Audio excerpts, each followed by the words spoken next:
and they've only allowed us to do one song, so we gotta make it a good one. Come on.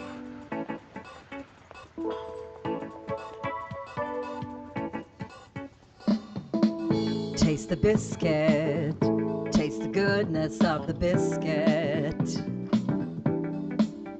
Taste the honey sauce, taste the goodness of the biscuit with the honey sauce. Don't get that honey sauce on me, I don't like the way it tastes with my chicken wings. Taste the biscuit, taste the goodness of the biscuit.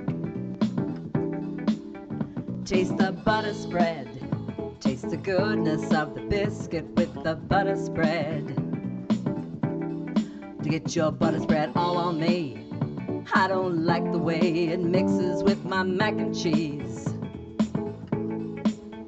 Cause when you're at KFC, you got that special sauce to stir my curiosity. Just give me a 5-piece meal, oh what a deal. A big old box, it's all for me. You know I'll take coleslaw on the side. I could tell you wanted to try the potato wedges.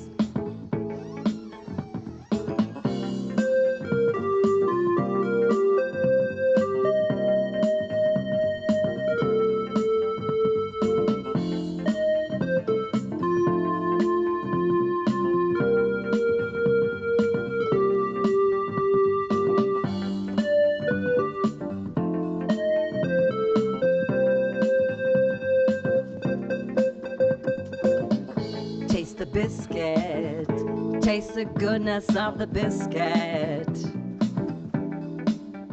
Taste the honey sauce, taste the goodness of the biscuit with the honey sauce. Get your honey sauce on me, I don't like the way it mixes with my chicken wings. Don't get none of that honey sauce on me, I don't like the way it tastes on my chicken wings. Take us out, Moose. Taste the biscuit.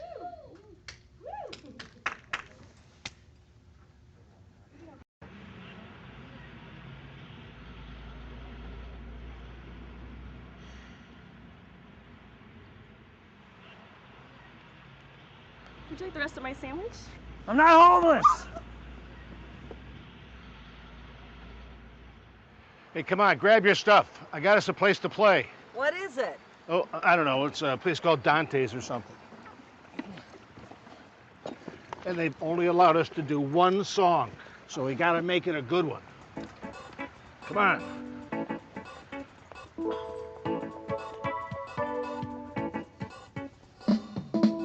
Taste the biscuit, taste the goodness of the biscuit. Taste the honey sauce, taste the goodness of the biscuit with the honey sauce. Don't get that honey sauce on me, I don't like the way it tastes with my chicken wings. Taste the biscuit, taste the goodness of the biscuit. Taste the butter spread, taste the goodness of the biscuit with the butter spread. To get your butter spread all on me, I don't like the way it mixes with my mac and cheese. Cause when you're at KFC, you got that special sauce to stir my curiosity. Just give me a 5-piece meal, oh what a deal. A big old box, it's all for me. You know I'll take coleslaw on the side. I could tell you wanted to try the potato wedges.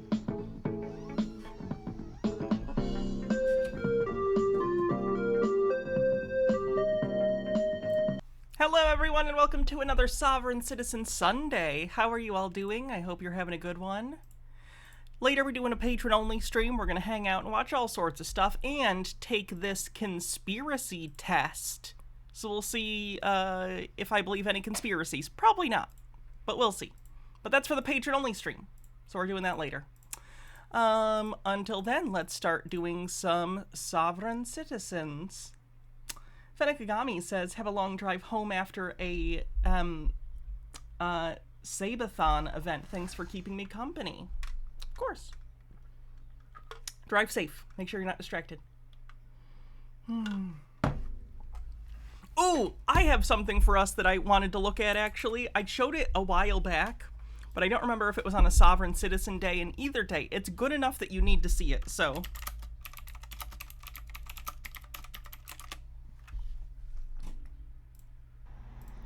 This guy, I swear to God, if you didn't see this, this is gonna absolutely make you lose your mind. This gentleman here, I don't know what his problem is specifically. He's smoking something. Don't know what's in it. Probably not just weed, though, considering weed usually calms people down, doesn't make them intensely angry. He's gonna commit many crimes.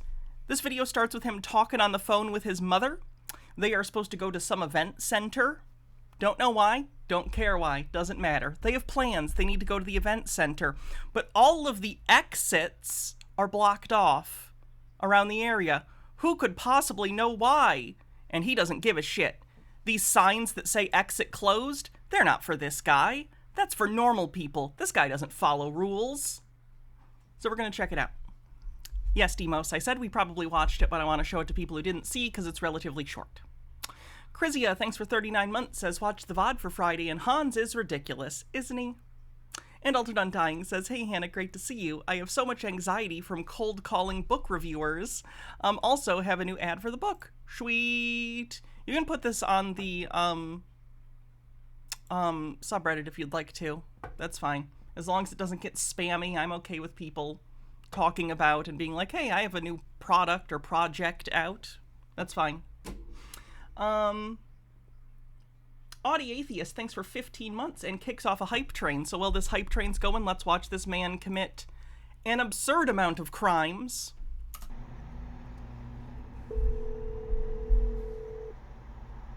Uh, 82% to level 1. Discord, not subreddit? Yes. Don't know why I said subreddit. Oh my god! With the fucking train. Huh? I'm stuck on the fucking freeways all over the place. They got it all blocked off! The one They got it all blocked off! Oblivion, thanks for 9 months, says that I shared this already, but thanks Twitch, love you Hannah. That's a sub baby. This sub baby's name is going to be Alfredo. Alfredo Pastathon. Alfredo Pastathon.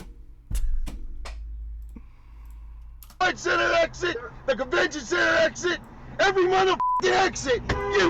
I'm starting to think he might have some sort of anger issues. I'm also going to move this over a bit so you can see his facial expressions. Those are pretty important for the enjoyment of this video. Hats off, Peep Lord. What do you want me to wear for the hats off?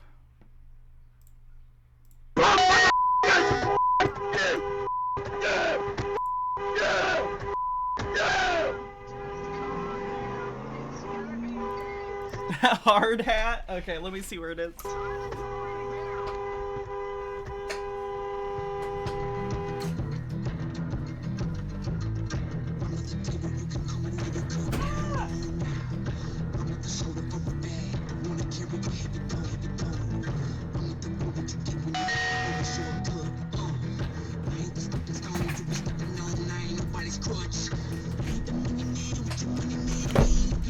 To be clear, this is the music actually playing in his car. This is not added. This music is diegetic. Ivana B. Spanked, thanks for 33 months. Dr. Gamble, thanks for 41 months, says it's Parade Guy. It sure is. This is OSHA certified. I'm gonna have hard hat hair. 46% to level 2.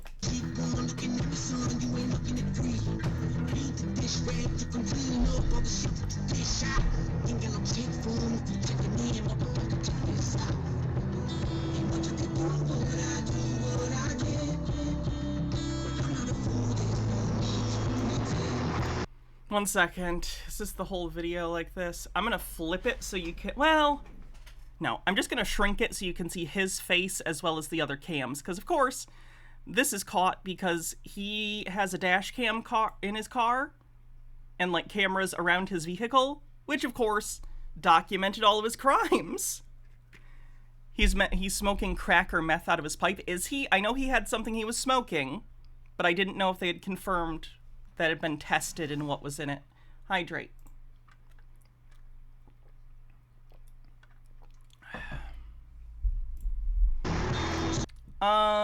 Stark Raving, if you are having like a trauma response from this, you should probably not watch this section of the video.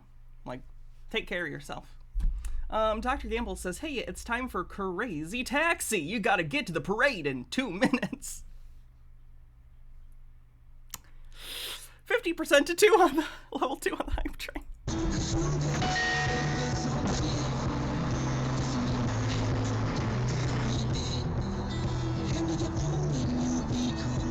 Is it a crack? I thought it just looked like he had like something like a joint rolled up. Oh god, okay, so here's the part. He's gonna go right to this exit. There's 3 screens, so take attention to the screen at the top left, which is his front view. He's just gonna go into this exit even though it's closed off. Everyone has a breaking point. Alright, he's not the Joker. He's an asshole. You don't have to make it like a whole everyone has one bad day. Literally, there's a parade going on. We could just assume he's got problems. We don't have to make it poetic. Minute left on the hype train.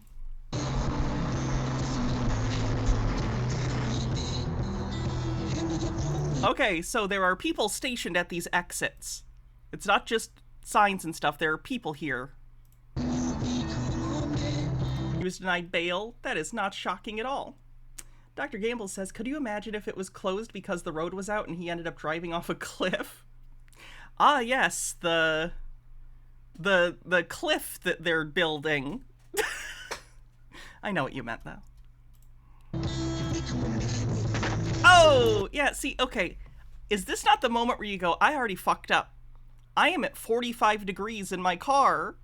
That's not a position a car is supposed to be in typically. I should probably stop and cut my losses and back up and just, you know, not do this. Thanks for the level 1 hype, everyone. Altered Undying says, mortal man thinks he was not made to die. Thou hath made him, thou art just. Just kidding. Yep, running right around those people. Oh god. Oh, up on the 45 degrees again. There we go. Okay. At this point, he's like, I fucking nailed it. It got rough a little bit there. It got rough a little bit when we were up there, but we nailed it. He thinks he's about to get away with it.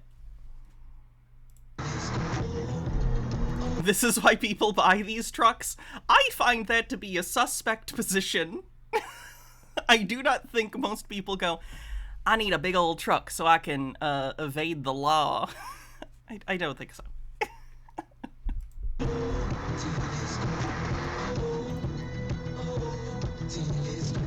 Is this sunk cost fallacy? Yeah. You can see the guy in the top left in the orange safety vest being like, what are you doing? Fucking stop. Okay, here's the thing. There is a parade. There's a parade going on. No one got hurt. He is so lucky. He is so lucky no one got hurt. I obviously wouldn't be showing this if anyone got hurt.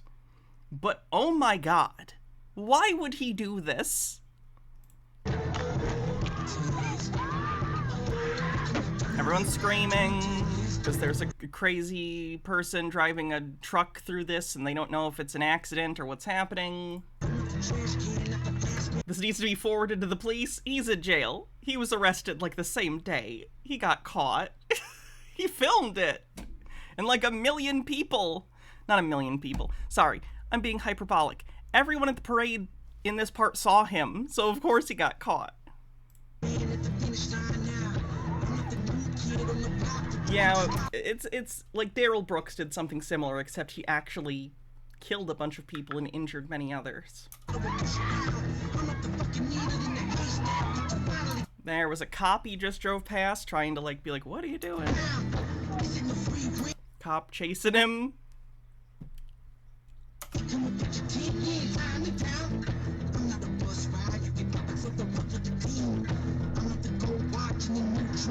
He's lucky. It looks like the parade hasn't quite gotten there yet, or it hasn't started, but everyone's gathered, so there are some people in the street and stuff. Here comes a cop on a bike, behind and next to him. His reaction is priceless here, because he really is just like, it's like he thinks he can just wave this off, like, I'm sorry, it was an accident, don't worry about it.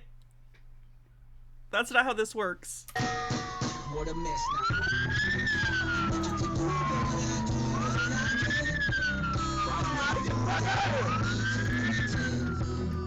Like he's pulling up in front of him, trying to get him to stop for obvious reasons.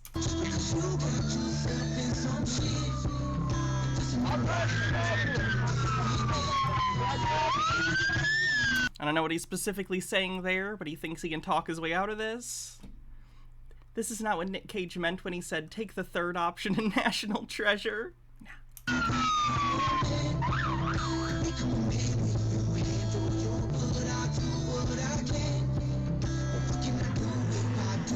His face, too, is just like... So I assume he's high on something. He's also just panicked, I imagine. I'm trying to get out. Or beyond that! This song's been stuck in your head since you first saw the video. I actually don't know. There's apps that you can use to, like, detect music. I'm sure YouTube will tell me when I upload this to YouTube and have to take out this segment.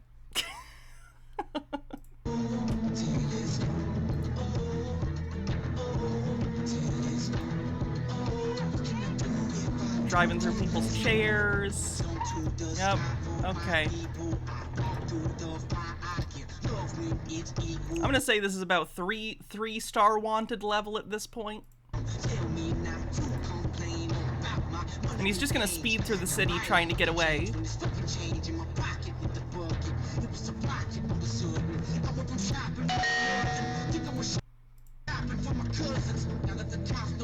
The police decided, by the way, to, like, stop the pursuit at the moment. Specifically, like, they weren't going to do a high-speed chase with him because he's, like, clearly unhinged and, like...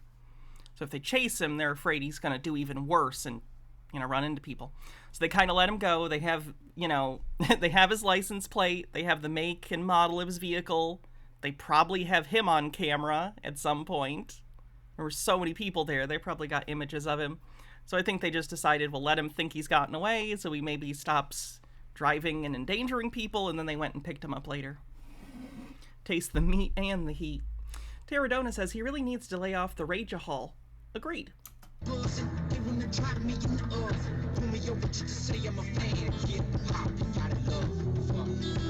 Shockma was less unhinged? Like from the movie Shockma? It's a very specific reference. I like that he got out and he immediately started hitting whatever he's, like, smoking on again. He's like, woof! Just another day in paradise.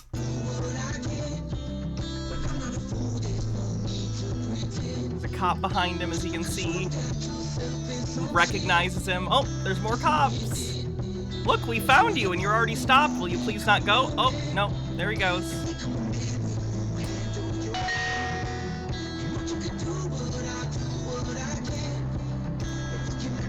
The video does not get to the point of capture, no. Peep Lord says, so, like, do you just have the parade after? The vibes are effed, but we made the kids blow up so many balloons. I would imagine if anyone was injured or killed, they would cancel the parade, but considering no one was... Maybe they had it? I really don't know. I don't know the protocol there. Do tanks show up? That's where the fighter jets start coming and the helicopters. Grand Theft Auto 6 better be good, but Rockstar and Take-Two are disgusting companies, so I'm real concerned about how monetized out the butt it's gonna be. Again, like, I can't believe he was really listening to this music. It's like Baby Driver, but in real life. He's just smoking pure Edgar Wright. till it's gone. Oh, what can I do if I do till it's gone?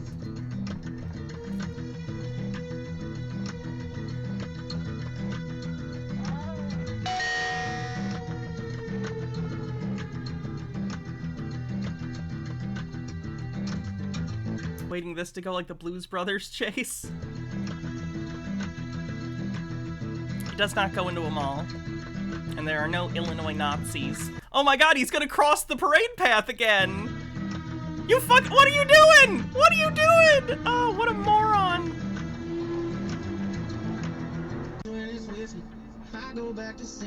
Okay. At this point, he pretty much just drives until he gets somewhere and stops. And that's the end of the video. He later did get arrested, of course. He's being held without bond until his trial date. Pretty nutty. Why did you lose the train, CJ? That quest isn't even hard. The directions just don't help. You gotta get far enough away from the train that Big Smoke can shoot at him. The problem is people get too close to the train. You gotta be a little bit to the side so Big Smoke can shoot him properly. If you get right next to the train, he can't hit him. He's trying to hit the people at the top. It's not difficult. Kids are just dumb. I was one of those dumb kids. Took me till I was an adult when I was replaying San Andreas. I was like, oh, this isn't actually difficult. I just didn't understand. Okay, what's this one? How about this? It's gonna be at Howland and Catalina.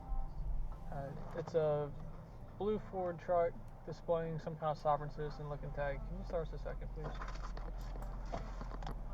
I think it says Post-Union Treaty. Geneva can... Global Postal Union Treaty. Again, this comes back to the Quantum Grammar seminar, how some sovereign citizens believe that the postal office, that the post office, controls the entire world. Here you go. Here's a plate referencing it. Global Postal Union Treaty. Convention Neutral Zone Transport Vehicle. That's not how this works, man. That's not how this works, man. Oh my god, and there's a thing on the back that says stay back 10 feet. That's not how anything works. You know what the flag upside... Oh, he's on the sex offender list? The guy from the first video, the guy who ran the car? That makes sense. That makes sense. down means? No. It's a sign of distress.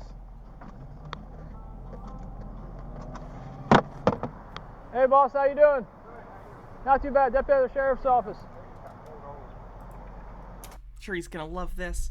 Demos says, I used to walk to work at Walmart for the overnight shift because it was a 10-minute walk. The number of people who would not wait for me to cross the crosswalk during my light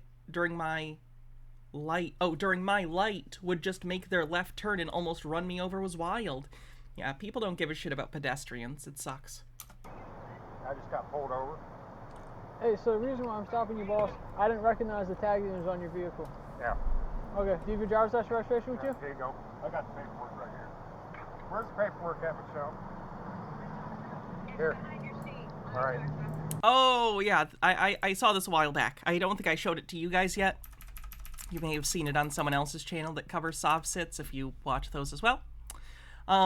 But he has a sovereign citizen guru or another sovereign citizen. I don't know if he's paying this person, though some people do charge for this quote-unquote service.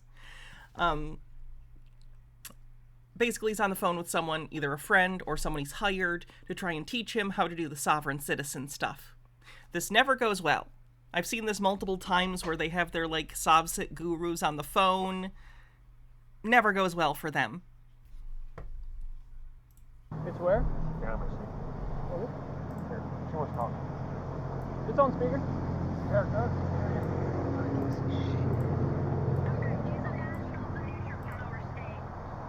Okay, where's your driver's license, boss? That's what it is. No, I don't need my window down. I'm sorry, so do you have a driver's license? Yeah, we're right there. Okay, what's your That's not a driver's license, that's a piece of paper that you printed out. name, boss? I It has an American flag on it, but that doesn't mean it's a license. don't see your name on here. Can you point it to me? Yeah. Okay, that's not how this works. Where's your drop your Here. name at? That's a good answer. I kind of like that as a response. That's not how this works. He's not trying to necessarily have a big argument. He's just saying, that's not how this works. I need your license. I'm not sure how you would deal, like if I was in charge of, like, how would you like to develop a program for the police to handle sovereign citizens? I have no idea. I genuinely don't. I've seen a lot of different tactics used. I have no evidence. This is entirely emotionally based, but him just being like, that's not how this works, and not addressing it at all. It's satisfying to me. No idea if it's if it's effective or not. Probably not, because we're watching this video. But if nothing's gonna be effective, you might as well just say it.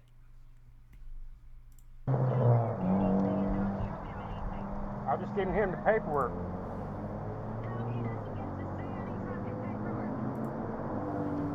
Okay. Here, you talk to him then. Wow, he doesn't even seem like he likes his Sovset guru. He sounds annoyed with her immediately. That's kind of funny. Like, why did you... You're the one who introduced her into this situation, sir. Like, you did not have to call her. You could have just had a normal traffic stop. Ma'am, if he refuses to identify himself in this traffic stop, there's going to be an issue. Sir, Uh-huh. he is identifying as a national of the neutral power state.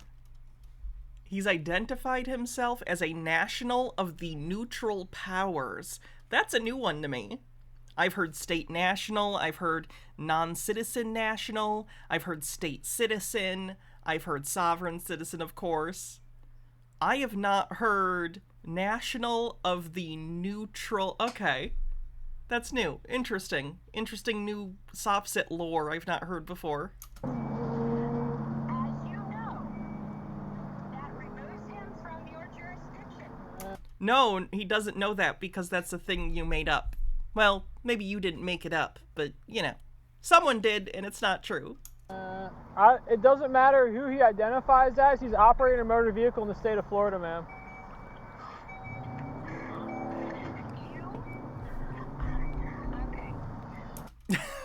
Wow, she really expected that to work, huh? She went, you? Like she was appalled that he didn't immediately agree with her? What? Yeah. Charlie 40%? So, R for you. Sorry, buddy.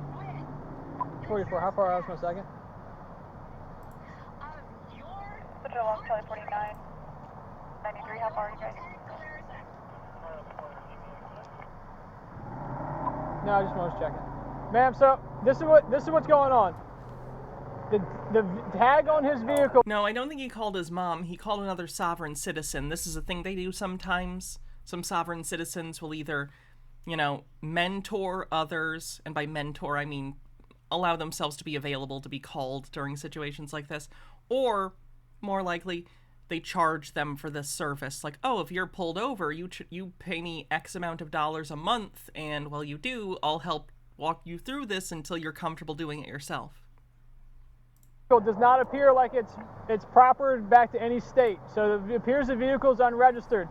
Then on top of that, I come up here, I'm asking for his identification documents, and he's handing me a stack of papers instead of a driver's license. So I'm concerned he might be driving without a driver's license, and his vehicle might be unregistered. on his phone right now because he signed a heart treaty and you are in violation of it right now. He signed a treaty that you were in violation of. What treaty? There's no treaty. What are you talking about? Yeah, What? Yeah. Okay, what's your name, boss? Sir, what's your name? Everything, right here. Can I see your name, please? Right here. Where? Right there. Please point to it. Right there. Where's your name, sir? I'm not Right seeing there. it. Are you the postmaster? That's what Yep, it says. Postmaster? I am the post.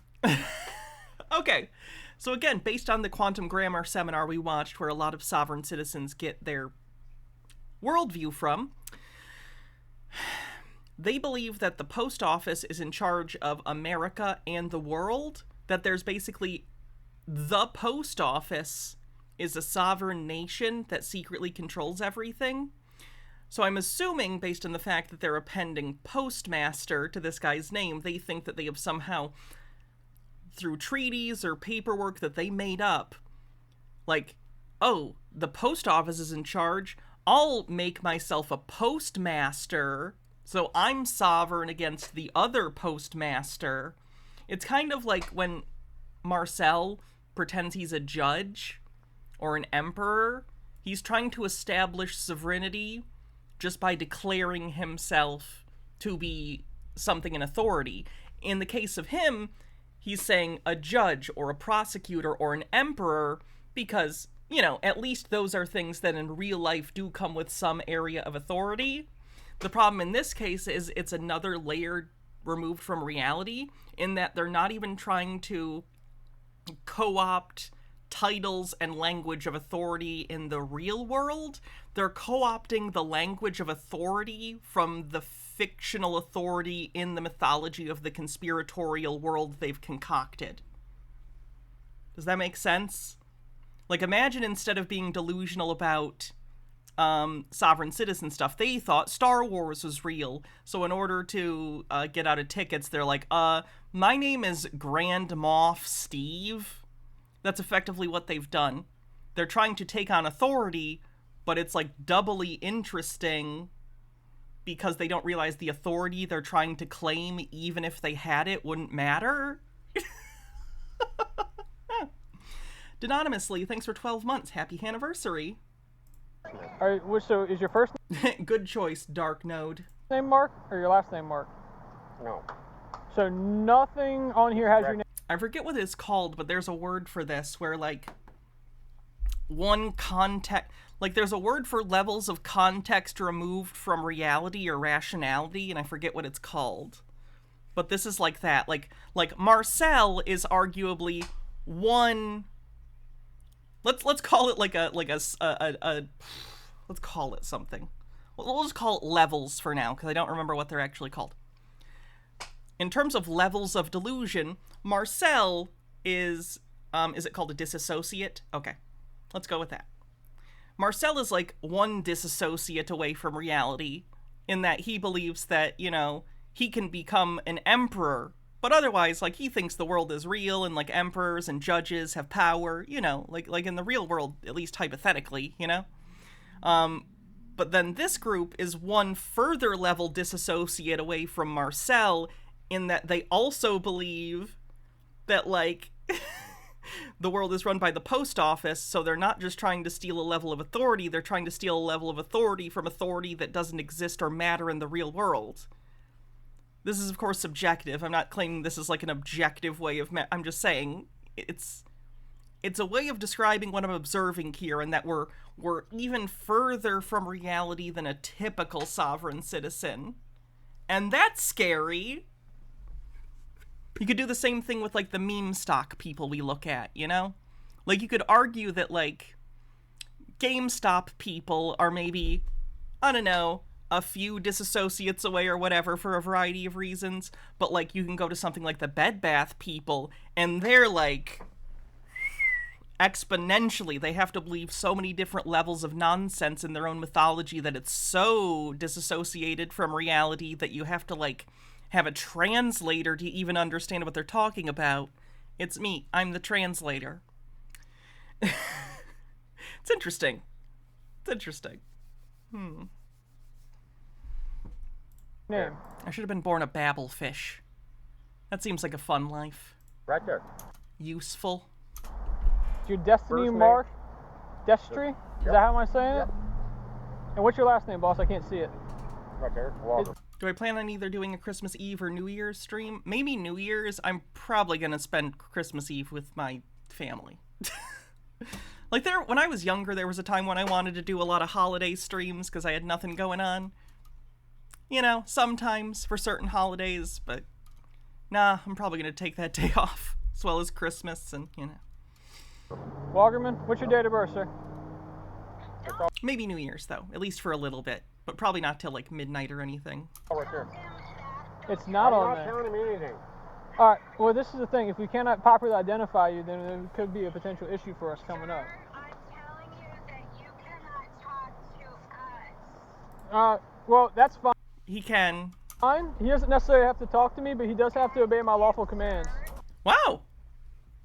I'm actually glad that that cop said that. Good for him. He doesn't have to talk to me, but he does have to identify himself. True. Sir, as you know, the terms of the Geneva Convention clearly state that you are required to have knowledge of every term. Hey, Murphy. Why is he looking at my truck for? This is part of his job. Hey, Murphy, can you just switch with me real fast? Kewl. Kewl is the word I was thinking of. I'll have to look into it more to find the appropriate thing I'm thinking of, though, for sure. Who? Lieutenant who? What, Lieutenant who? He's like, I have the worst sovereign citizen lawyers. Lieutenant who? I think you mean trying to say Galarza. Yeah. All right, just hold on right here. I just gotta look at something real fast. Yes, sir. 10-4,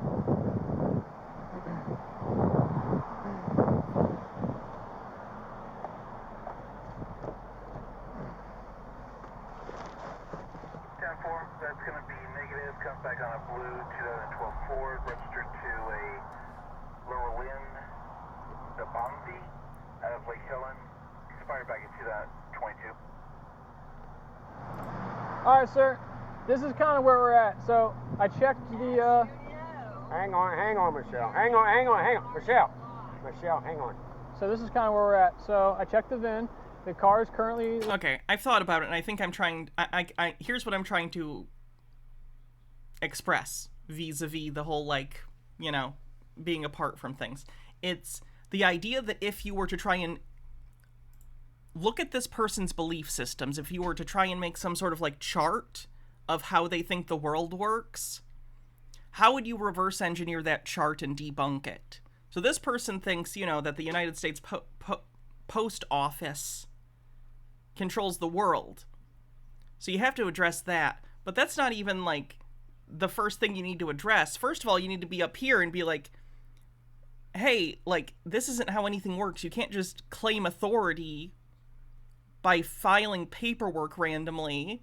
You can't deal with traffic laws this way. The way that, like, we function as a society is through a lot of abstract power relationships, not magic words, and you don't understand that. But then you have to go layers into, like, traffic law and how the Constitution works. Okay, let's say they even understand that, and how sort of power is derived politically. Then you got to go down to, okay, the post office isn't in control of the world either. You know what I mean? It's that you almost have to go step by step because the structure of the conspiracy is such that there's a bedrock base, but there's a lot built on top of it. And it's hard to just tackle that bedrock statement, right? Because that's foundational to their identity. And once you assimilate something like this as part of your identity, this sort of conspiracy or QAnon or the meme stock thing, it becomes horrifically difficult to get it out of your thought process, especially because there's the weight of all this other stuff built on top of it. So you sort of need to go top down and dismantle what's been built until you get down to this, so they realize, okay, I haven't built all this stuff on top of it anymore. I already dealt with all this stuff. So now I can tackle the fundamental cause of all of these, which are arguably symptoms of this base foundational belief. That's what I'm trying to explain. Stromboli says, sounds like trying to explain societal problems to capitalists to me. It looks like it's unregistered. So if you don't have, do you have a Florida driver's license or a driver's license out of another state that I can check to ensure that you're a licensed driver? Right there's all I got. Okay, well, there's a problem. So I tried to search you up under this. I can't find anybody, I can't find you. So if I can't verify that you have a valid driver's license, then how am I supposed to let you drive off? She's coming. That's not gonna change anything. He's saying I gotta have a valid driver's license. To operate a motor vehicle in the state of Florida, yes, sir. Okay, you're at Catalina and Howland? Yeah. Okay, sir, it's a simple question. Do you have a valid driver's license? Right there's all my paperwork I got. That is not a valid license. Okay. She's coming. Ask him that because he's not required to provide any First name is it Destry? Is your middle name Mark? It's hard to get them to see the truth because they deny all sources but those which lied to them, so it's nearly impossible to break them out of it. And that's a bias everyone has. We all look more favorably upon sources that already, like, agree with our worldviews. Never assume that's something only certain people have. It's a general human cognitive bias. We're all victims of motivated reasoning. Unfortunately for some people, yes, it gets to the extreme that it pulls them into these rabbit holes. It's hard to get out. Well, because he's got it right here. He's got the paperwork in his hand. All we're trying to do is just identify it, that's it, and then send you on your way. Is that your last name? Yep. Okay, is your ID through Florida? What state is it from? I'm right here. Yep. What state is it from? But she's coming to talk to you. That's fine. What state is your ID from? I don't have an ID. I was surrendering my ID, my birth certificate, and everything. When you used to have an ID, what state was it from? Colorado. Colorado? Yeah. Okay, But what's it your, don't- what's that? It won't register because it's fine. Here she is. She's right there. That's fine. I don't need her, actually, and she's not going to come over here. What is your date of birth? It's right there. Everything's right there. No, it's not everything. Here's the card. Confirmation bias. Confirmation bias. You favor things that confirm your existing beliefs. We're primed to see and agree with ideas that fit our preconceptions and to ignore and dismiss information that conflicts with them. The first principle is that you must not fool yourself, and you are the easiest person to fool. Richard Feynman. Everything is right here.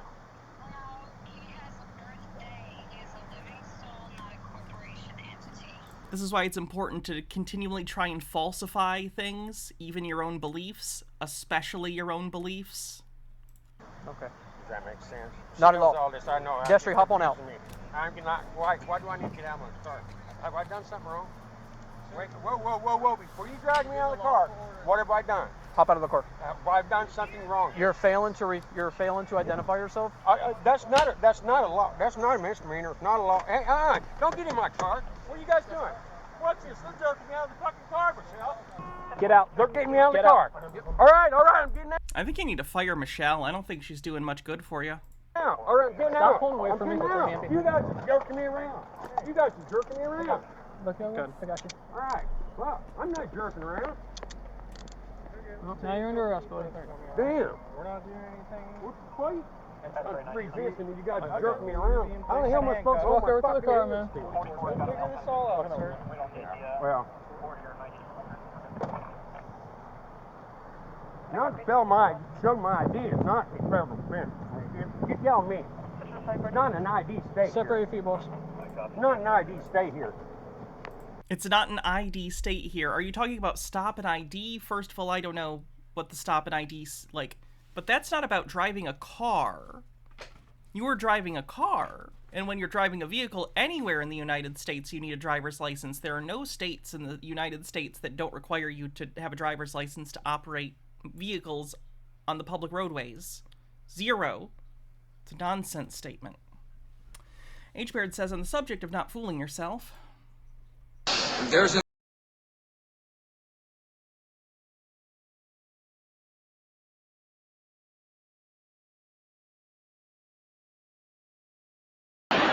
fool me twice, won't get fooled again. Discordant Vol, thanks for 27 months. This sub-baby's name is going to be Herbert George Walker Bush. You fool me, we can't get fooled again. He's one of the funnier war criminals we've had. Anyway.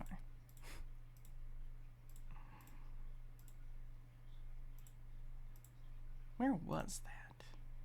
I guess it was done anyway, so it's time to move on. It is good to see you, though, Discordant Vol. How you been? Peeplord says, Step 1, become a cop. Step 2, propagate sell Sovsit nonsense in my town. Step 3, sell Sovsit car decals. Step 4, make more arrests than any cop and get promoted to chief of police. Step 5, dismantle the enforcement vehicle of capitalism. Yeah, I don't know, I don't know how well that'll work, but I wish you luck.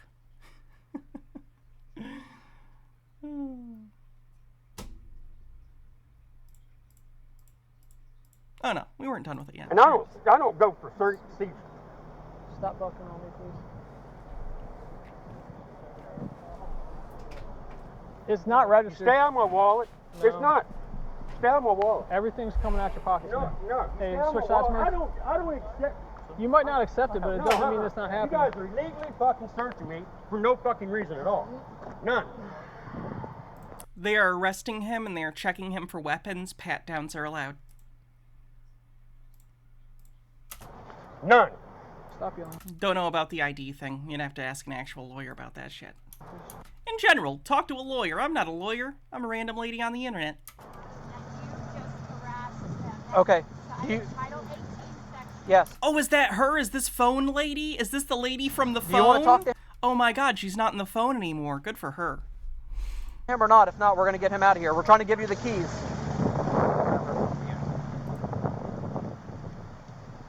Hey, what? Hey, watch your back. I need to call him myself because I have a phone number for him. Unlock this door now. No. Oh my god, they're gonna arrest her too. Holy shit. Miss Quilanius says 2 for 1 sale. You aren't kidding. No, I'm not gonna you. Get out. We breaking it? Open the door. No. Yes, so. All right. Now get out. Get out. Get out out. of the car. Oh shit! Stop it.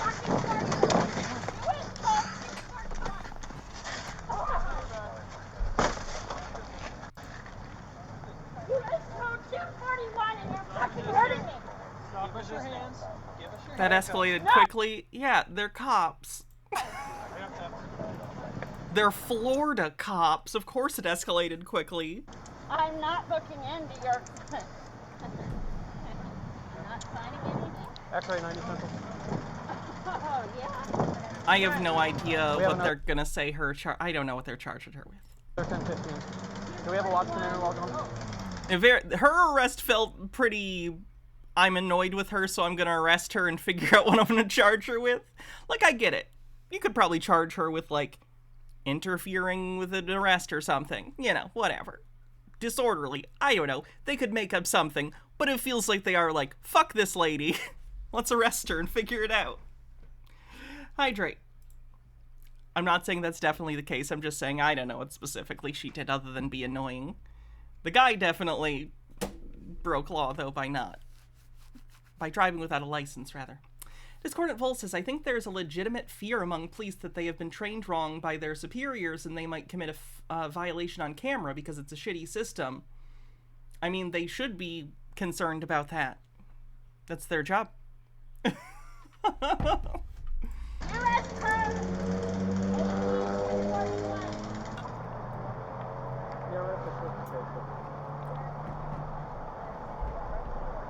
Is anybody else covered in blood? Jesus Christ! America, America, God shed his grace on thee. This is my blood. All right. I don't know. Laceration in your hand, just be quiet.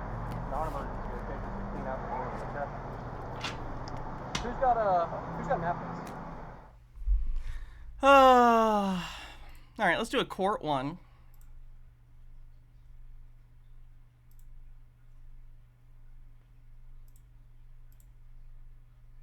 Actually, let's do this one first.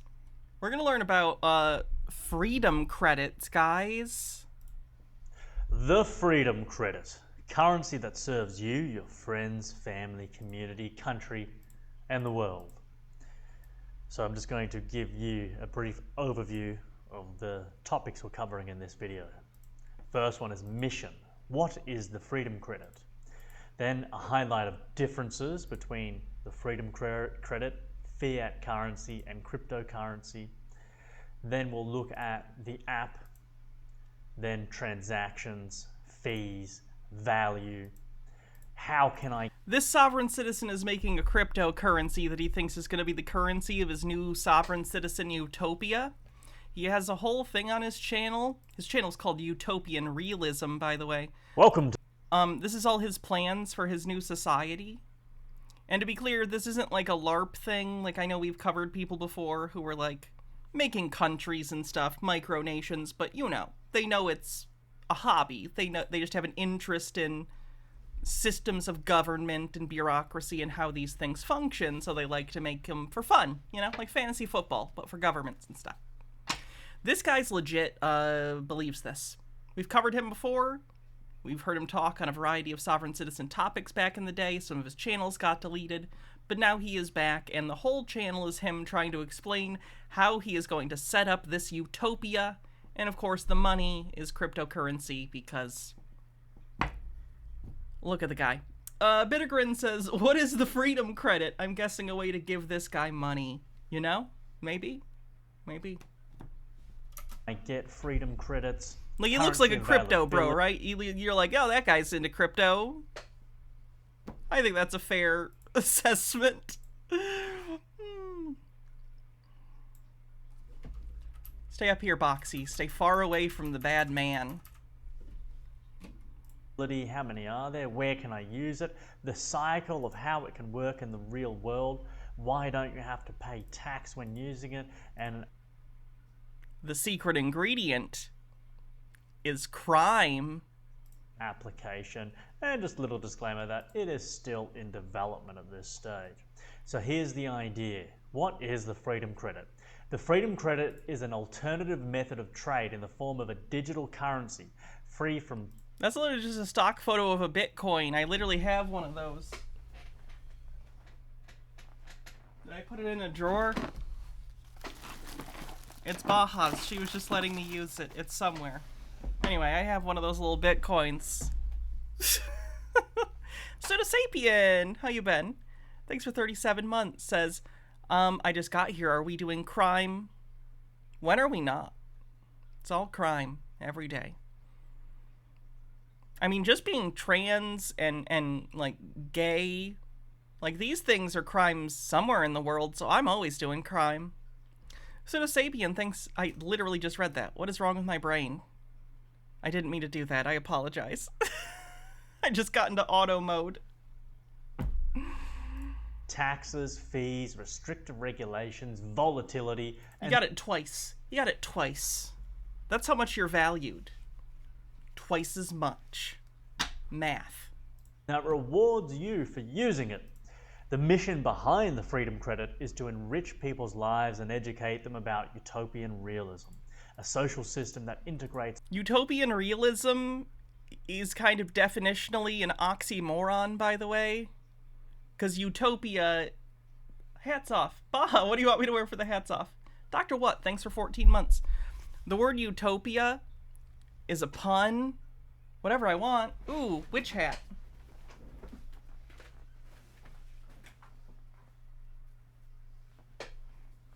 The word utopia is a pun, for those who don't know. Like in the original Greek or Roman or whatever the fuck it was. I don't know. In the original Greek or something. Utopia literally is like a pun on... Yeah, it means no place. You can't be a utopian realist because by definition, utopia or utopianism is fictional. It is unattainable. It's the recognition of an ideal but unobtainable society. So saying like utopian realism is basically saying unrealistic realism. It's all the best humanity can create. Discover utopian realism here. So you can click that link and go to the utopian realism homepage. Highlights of differences. So with value, when it comes to fiat, so fiat is your Australian dollar, US dollar, Vietnamese dong, Thai baht, national currencies. Crypto is your Bitcoin, your Ethereum, etc. And freedom credit is like just a digital currency. So fiat, always up and down on the worldwide market. Same with crypto, that's even more volatile, like Bitcoin. Oh my god, is he going to claim that he has a currency that has no inflation without realizing that inflation is not an inherent bad in a market economy? Oh no! Discordant Vol says the anime waifu of societal structures. So before he says what he's going to say about inflation, for those who don't know, within a market economy, inflation is necessary. This is why the ideal inflation isn't considered like 0. It's considered around 2%. And the reason is because gentle inflation in a market economy gets people to invest in things, gets people to put it into projects so that they can earn interest to combat the inflation. It keeps people from just sitting on money, basically, because if you just sit on it and do nothing with it and don't circulate it, then you're effectively losing money. So you don't, in a market economy, want no inflation. That's bad. That's bad for the economy, too. And I understand that from, like, a consumer perspective, that's maybe unintuitive, because to us, you know, we're not, like... Working class people aren't the kind of people who are day trading, you know? It's not something that really fucking matters to us on a day-to-day basis. But in terms of macroeconomics, if inflation went away, the ramifications would be dire unless the entire economy shifted with it, right? We would have to have an entirely differently structured economy other than, like, a market economy. Bitcoin, what, you know, $20,000 per one Bitcoin to $60,000 in a couple of days. It's all over the place. Very volatile, very unstable. Taxes. Yes, you have to pay taxes with fiat and crypto. Freedom credit. Well, no, there's no taxes. You have to pay taxes on anything that's considered like an asset. Like, that's not how this works. All cryptocurrency in the United States, at least, Bitcoin or other, is considered an asset, and it needs to be reported on your taxes. Fees. Like, you can't just say, you can't tax this. That's not how that works. The IRS is going to be like, yes, we can. You are under arrest. Yes, there's fees for spending in your bank account, storing and sending. Depends on which bank you're with, and depends on the transactions. Yes, crypto, there can be a lot of fees when spending and sending. With the Freedom Credit, no fees for spending, storing, or sending. No fees whatsoever. Custody. So with fiat... He hasn't even designed anything for this, has he? It's just an idea. It's just like he's like... I have an idea, guys. It's a cryptocurrency, but you know all the bad things about cryptocurrency? It doesn't have any of these things. How do we do that? I don't know. Not a tech guy, but someone else will figure it out. Like... It'd be like someone being like, guys, I have a new idea for a government. It's brilliant. We're going to have amazing social services, universal basic income, the best infrastructure in the world, free college, free medical care, and no one has to pay taxes. How? Like, okay, you could imagine a hypothetical where you're like, wouldn't it be great if we had a situation where everyone got everything they wanted all the time? Everyone was taken care of and no one had to do anything they didn't want to ever? Maybe someday, but certainly not now and never in human history. Life isn't black and white, things are complicated. Like, the same things in crypto that make it crypto are things that cause problems. And that's not to say there aren't problems with real currency too, but just the idea that you can remove all negatives from anything is bizarre. Life isn't like that. Everything has positives and negatives. This in particular is imaginary, so it doesn't matter. Even the Joker's afraid of the IRS. It's true. It's true. You don't have self-custody of your account. Whatever bank you're with, they really control your account. They're the ones who are in control. They can take money out whenever they want. Okay, reserve banking isn't a secret, and it's not stealing? What you're describing is a fundamental misunderstanding of reserve banking. So when you put money in a bank, right? Your bank isn't keeping your money in some drawer somewhere where no one can touch it unless you want it. It all goes into a big pot. The bank has a big pot. This is simplifying, of course. There are different pots and things. There are different, funds and places you can put your money, but we're simplifying it. The bank has a big pot. That's everyone's money. And in their actual books, they say, okay, Dan put in $1,000 and Hannah put in $500 and Bob Smith put in another $1,000, right? So there's $2,500 in this big bowl, and they know who put what in. We are all entitled to pull out of that bowl and put into it, and the bank at the end of the day owes us what we put in, and it's federally insured up to, I think, what is it now, $200,000 per account? Whatever it is. The point is, they also take that money and loan it out to other people who want to start businesses or do things or employ people or buy goods or services. Those people will take that money, pay other people to do goods and services, and then eventually, hopefully, their ideal is to give that money back to the bank, back in that bowl, with interest, right? We're moving around stores of value, currency, in order to incentivize people to do things, to provide services and goods to other people.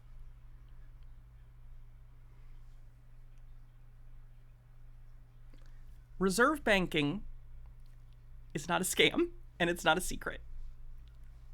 I don't know why people are like this. I know I just rambled there, I'm sorry, but Crypto, there are some self-custody, but most of the big companies are custodial accounts where they will be your custodian and look after your account for you, right? But they're in control of it. Yeah, they're a bank. So, yeah, if you don't want to use a bank, go somewhere else. Use a credit union. Find some other thing to do. But yep, that's how it works. Freedom Credit, only self-custody available. So only you are in control of your account. Because why would you want anyone else being in control of your account? So, because they keep it safe and it's insured. What am I going to do? Stuff money under a mattress? Hold it on someone else's server? Like, even if we're talking about something that's a blockchain technology, it's dependent upon that network of nodes in the blockchain continuing to exist. And all of those nodes are inherently going to be owned by some private entity that I don't even know. At least with a bank, I have an actual contract with them, and there are civil laws in place dictating what they can do with my money, and if they do something wrong with it, I have potential recourse. Not to mention, of course, like I said, money being FDIC insured. There's always a situation where you're having your money stored somewhere, or whatever you considered valuable stored somewhere. Other people are involved. There is no version of this where you don't depend on other people. You live in society. Fuck. Type fiat is digital and physical currency with the paper. Crypto is only digital. Freedom Credit only digital. Rewards. There's no automatic bonus for spending and earning, though you get some special gold credit cards where you spend more than $10,000 a day or something. You get some like 2% bonus. Crypto, no automatic bonus for spending and earning. I think there are actually some cards where you can get small amounts, but the Freedom Credit, 10% automatic bonus for spending and earning. That's just inbuilt as a standard. Does he think that there are people regularly using credit cards to buy $10,000 worth of things a day? Like, I'm sure that exists with, like, rich people with their, like, super, super rich people credit cards, but, like, 99.999% of people don't do that. Credit cards are for emergencies for most people. Or, like, something they need, like, I don't know. Oh, something went wrong with the house. We need to put this on a credit card and pay it off because we don't have savings or whatever. Like, it's not a thing where people are just like, I'm gonna blow $10,000 on a card today, unless you're rich or have an addiction to shopping. Amber Pretzels says, The Simpsons tackled this issue years ago with a very simple but hilarious joke. Homer, ooh, $20. I want a peanut. Brain, with $20 you can buy many peanuts. Homer, huh? Explain. Money can be exchanged for goods and services. For everyone. Commissions. Fiat. Well, there's no referral commissions if you get a friend to sign up to the same bank you're with. No. Crypto, there can be some small referral commissions for getting someone to sign up to the crypto wallet or platform that you use. But with the Freedom Credit, there is large referral commissions to incentivize you to spread the... I'm sorry, there's large referral commissions? Oh boy. Love that for you. Spread the word. Gotta love a good crypto MLM. Dillis Filler says, unless he's backing Freedom Credit with a real thing of value like gold, this is a fiat currency. He's declaring it's worth something without backing it up, and his 10% automatic bonus is going to devalue the currency even though he's claiming there's a fixed gold to credit ratio.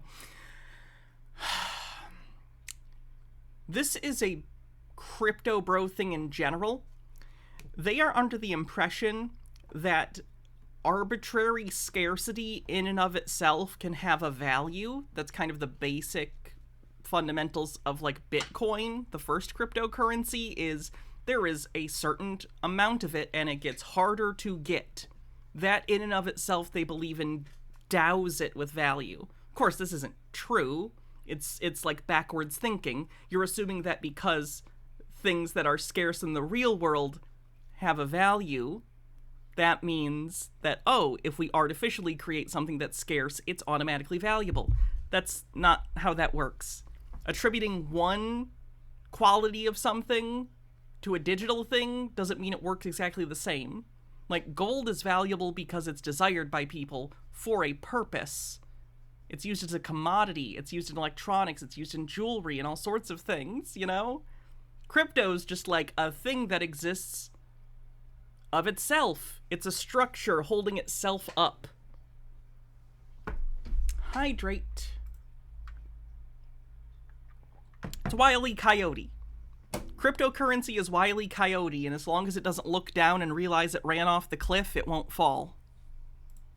Ability to be manipulated. Fiat. Well, absolutely. Also, Acme is tethers in this metaphor. Totally. Comparison, whatever.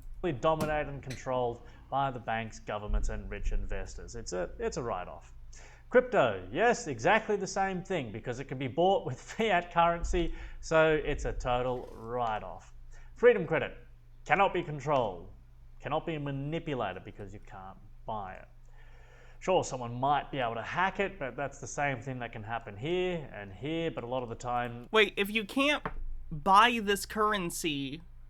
Like, okay, here's what I'm thinking. Like, if I can't... On some level, I have to be able to get more currency from other people, because that's how currency works. I'll be like, hey, Fred, I will paint your fence for you for 5 freedom credits.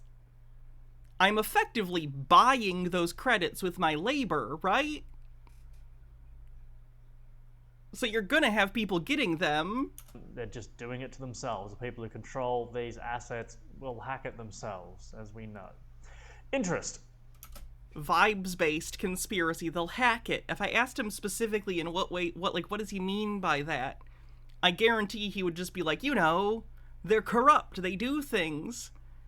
And he is tapping into something that's true. Usually conspiracies have some, at least one foot in reality. There's, of course, a reality to the fact that we live, you know, in a world where people with power and money take advantage of that. That's pretty much always been the case. Humans are kind of shit.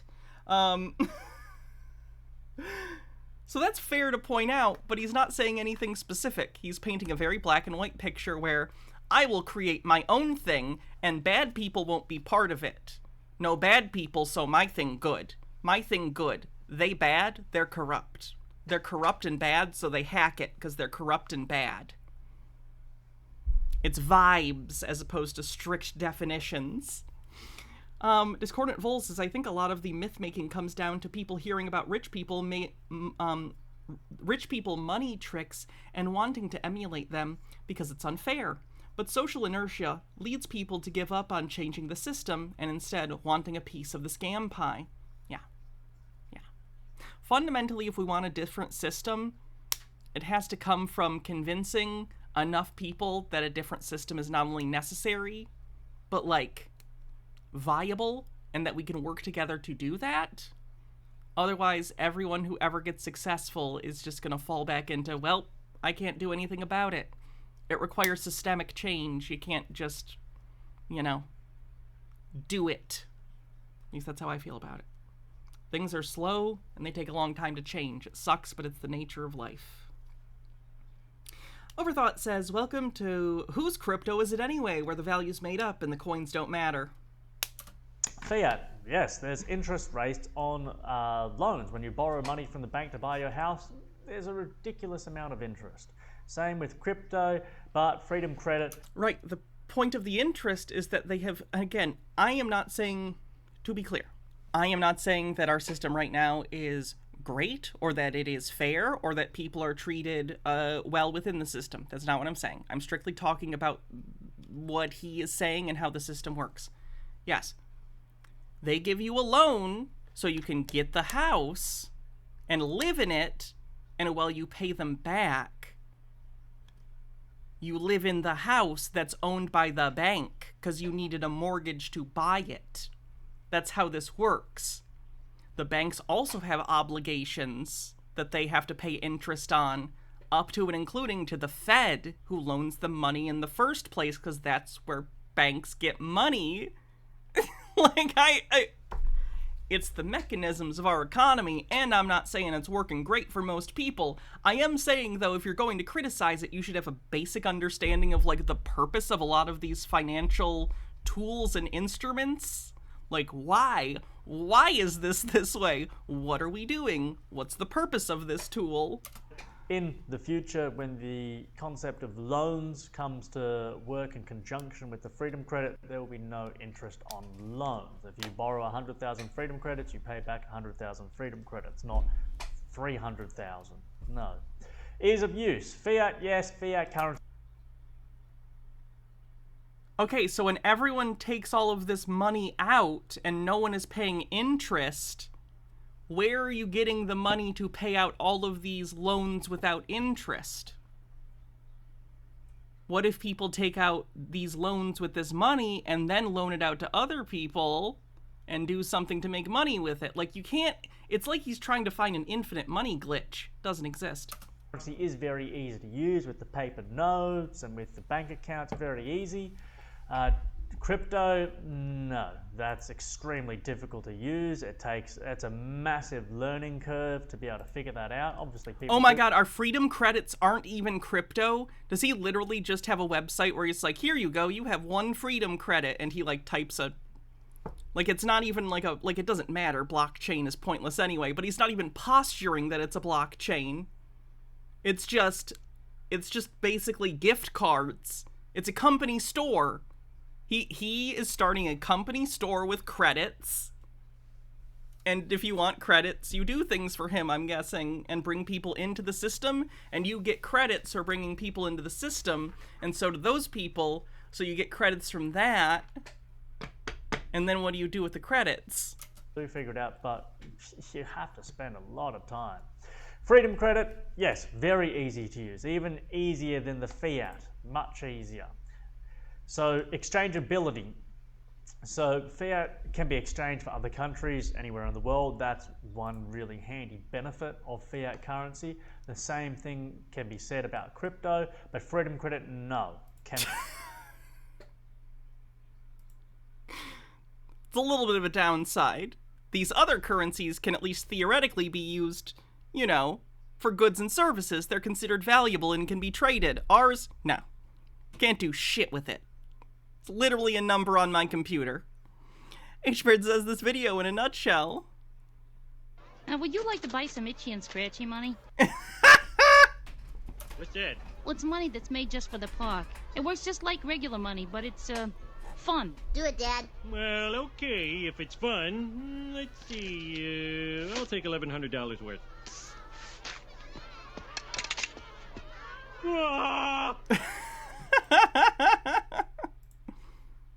Simpsons did it.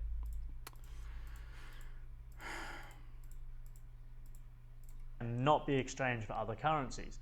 But that's one of the reasons why it cannot be manipulated, and there's no taxes there. So there's no taxes because I assure you it is worthless. That's true. I have never once paid taxes on my Chuck E. Cheese tokens. So I feel ya. I get ya. Okay, we're doing a token-based economy. Okay. That's a very big pro. Easy to use numbers. Fiat, yes, sometimes. It depends on what country you're in.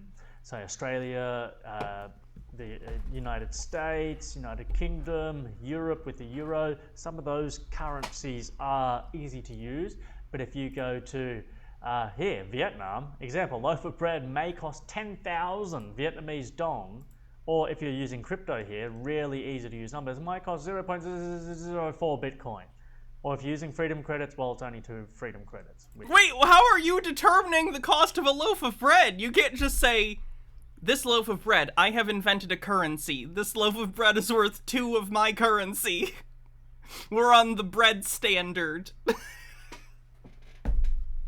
Oh god, he has such a fundamental misunderstanding of what he's even trying to do. He's... Well, okay, you need something to say this is what the value is tied to. Like, even with fiat currencies, like the United States dollar is considered the petrodollar. It's considered backed by the full faith and credit of the United States government, and it's tied to the GDP of the country. Like, there are all sorts of a multitude of factors that go into what the value of a fiat currency is. You can't just say... Let's take a hypothetical situation. Okay, let's say that you do that. You say, this loaf of bread is worth 2 freedom credits. I go, okay, I got this loaf of bread. All of a sudden, the cost of a loaf of bread goes up for other people relative to whatever. There's a flour shortage, so there's less bread, so the price goes up because there's more demand, or at least, less supply for the demand that exists. All of a sudden, okay, 2 freedom credits is now worth 2 still, and that's based on how much a bread is, but all of a sudden we have inflation, because you said that it was 2 freedom credits, but bread is more valuable than it used to be. So those same 2 freedom credits are now worth more relative to other currencies. Like, value does not exist in a vacuum. It's kind of like motion. It's relative to other things. You can't have a currency that you just say, this is this much, because as soon as you start using it to trade in the real world, as soon as it becomes a proxy for value, for labor, for the ability to buy goods and services, all of a sudden we're in the real world dynamics of a market. And that isn't something that you can easily just be like, no, I determine what the value is. This is why, even though I'm a leftist, I'm not against market economics, because there's so many factors and strange attractors within markets, within how people interact with each other, what goods and services that they want or need. It's basically impossible unless someday in the future we had a supercomputer that can literally keep track of everything happening all the time, but that's science fiction. You can't easily control a market like that, because as soon as you say, no, that loaf of bread is worth 2 freedom credits, and that loaf of bread, even though it's harder to get, no one can treat it as such, that causes problems. And that's only with one item. When it comes down to an entire world full of goods and services and jobs, you can't micromanage that. What you need are strong regulations, make sure that you have strong social safety nets, make sure people can be healthy and educated, and then, yeah, markets are a thing. You just don't let those markets ideally be controlled by a few rich assholes who are self-interested. You make sure the incentives of the market are as such that they don't promote really negative social behavior that within the actual game you're playing is good for you, but bad for everyone else. You can't arbitrarily try and set value like this, because it always runs against the problem of reality. Pterodona says he has, we'll get some top men on it energy. Will be explained later how that's possible. App. So how can I see and access my credits? This isn't the actual app. This is just a stock photo I put in here just to give you an idea. And the way I'd like the app to look is even much better and easier to use than these banking apps. I don't know how they cannot get something so simple as designing just a simple interface where you can see your incoming, your outgoing, color-coded with the available balance, with the date, with the time, from who to who, just super simple setups. The app works very similar to your standard banking app. You can see a balance, transaction history, and referral link on the home screen. On the community page, you could search for businesses in your local area and around the world that accept Freedom Credits in exchange for goods and services. If you have a business, you can create a page on the app to advertise and gain new customers. The app can assist you by automatically converting the value of your credits to your local currency's value. Okay, so all of a sudden, okay. Sir, are you familiar with the concept of arbitrage?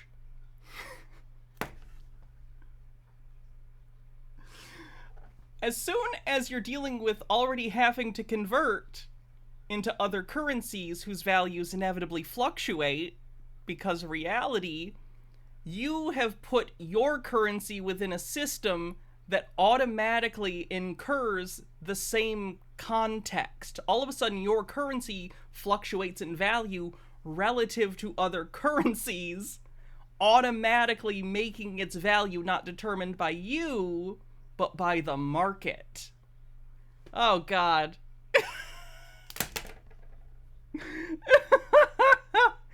So if you try and always say, no, our value is stable, all people are going to do is like... I'm not even going to say that. The point where you're already saying it's going to convert to the value in your currency is already saying its value is not stable. Definitionally, if it is having to convert to your local currency value, it is already a fluctuating, like, value. How can he not get that? Very handy. Transactions. How can I send and receive credits? So to transfer credits face-to-face, just present your QR code on your phone to receive credits or scan theirs to send. If you need to send credits non-locally, just use your custom username ID. The whole process should only take a few seconds. Fees. Does it cost me to use? The Freedom Credit has no holding, sending, transaction, or any other fees to use. Just to make it abundantly clear, the Freedom Credit is a not-for-profit mission that will never charge you to use its services, ever. How are you gonna pay for it then? Value. What's it worth? So, the value of the Freedom Credit is linked to the value of $1 US on the 9th of May 2023.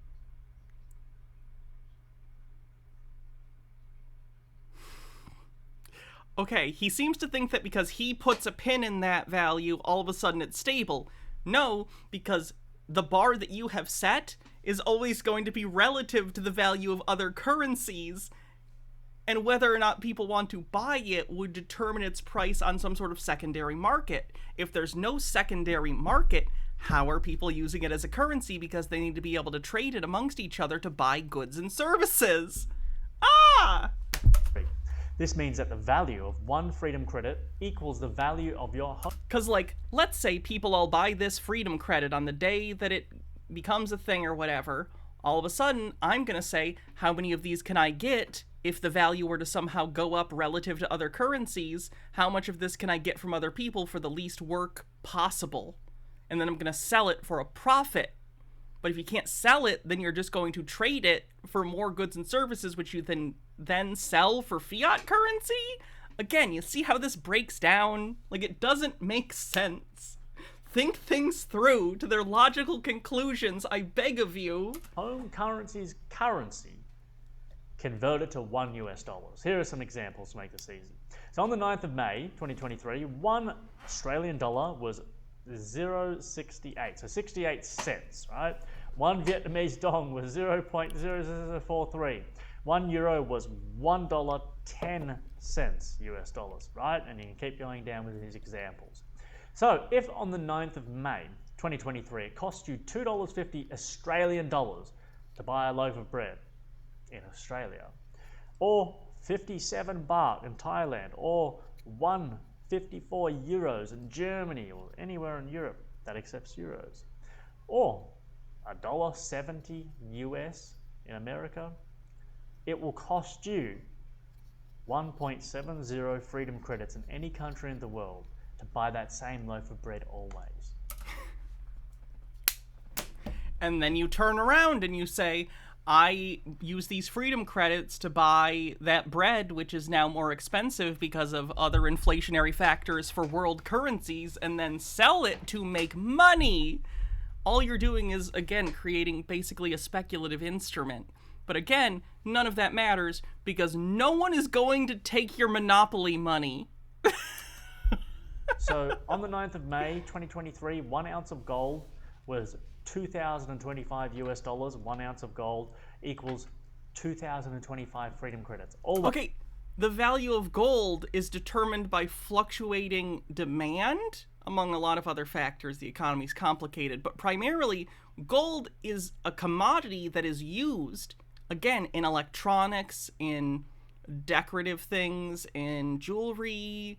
There is a demand for it that creates, you know, a market where people want to buy it and sort of navigate and negotiate prices based on current market factors. Like, again, this is fundamental to what's... Always, every day, every year, forever. Why the 9th of May? Because that's just when I was building this and I chose that date. That's a good way to build an economy. Can stay solidified as that date.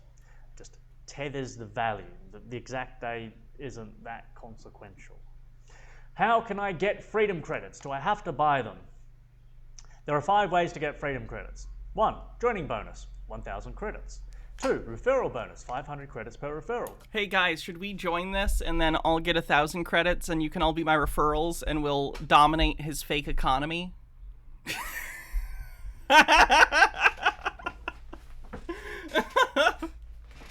I'll be the lady of the land and all of you can be my serfs. 3. Monthly 10% spent and earn bonus. 4. Earned by offering a good... That's gonna cause inflation. That's gonna make inflation a thing. Like, it already is gonna be either way, but like you're directly infusing inflation by giving people interest. Oh god. When you add currency to the market, it's going to cause inflation. Good or service. Seems like a pyramid scheme. It seems stupider than that. I'm not giving him the credit to be able to create a pyramid scheme. It's like someone tried to create a pyramid scheme, but they ended up just kind of throwing a bunch of rocks into a pile and said, there we go, that's a pyramid. Working. It's just sort of the ethereal essence of a pyramid scheme, but it's impotent. It's insubstantial. 5. Loans. So everyone who joins gets an instant bonus of 1,000 credits, and it's a one. Like, he's using the same logic as, like, remember that episode, and I'm sorry I'm bringing this up, but you know that episode of Rick and Morty where at the end he beats the people by, like, turning the value of their currency from 1 to 0? That's a joke. Right, that's a joke that is like, oh, isn't it funny how a lot of our markets and finances are sort of arbitrary and, you know, based on a variety of, like, factors that we don't directly control? Funny. But it's not meant to be taken literally. That's not how things work. Bump Versino with a $10 tip says, been watching a bunch of VODs recently. Appreciate your coverage of BBBY and GME stuff. It's fascinating. Well, thank you very much. I find it fascinating, too. The PP grift is still going, not as strong as it used to be. He gets fewer views every stream, but it is interesting. Time limit here. Each time someone uses your referral link, 500 credit bonus. At the end of every month, you receive a 10% cashback in credits from the system and the app on the total amount you spent and earned. I'm going to give it a situation right now that even, let's pretend that we all agree for some reason that a freedom credit is a thing, and that it gets 1 freedom credit. 1 freedom credit is 1 freedom credit. And we all live on a commune together, and I have...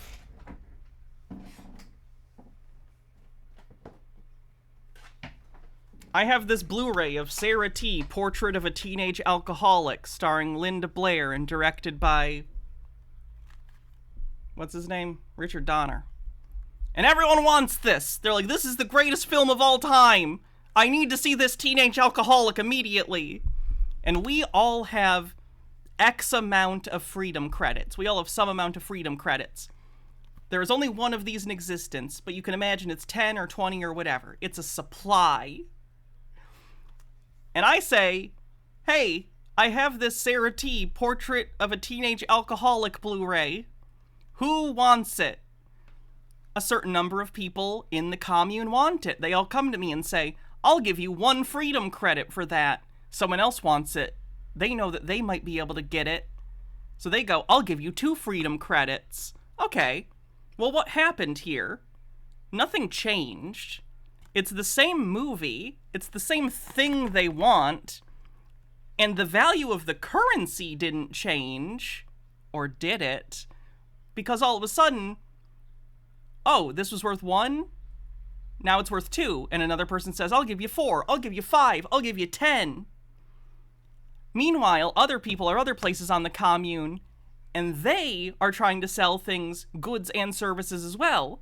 And in the negotiations of how much they're going to charge in freedom credits for their goods and services is going to create a market where the value of freedom credits is determined outside of the hands of this guy. You can't change that fundamentally.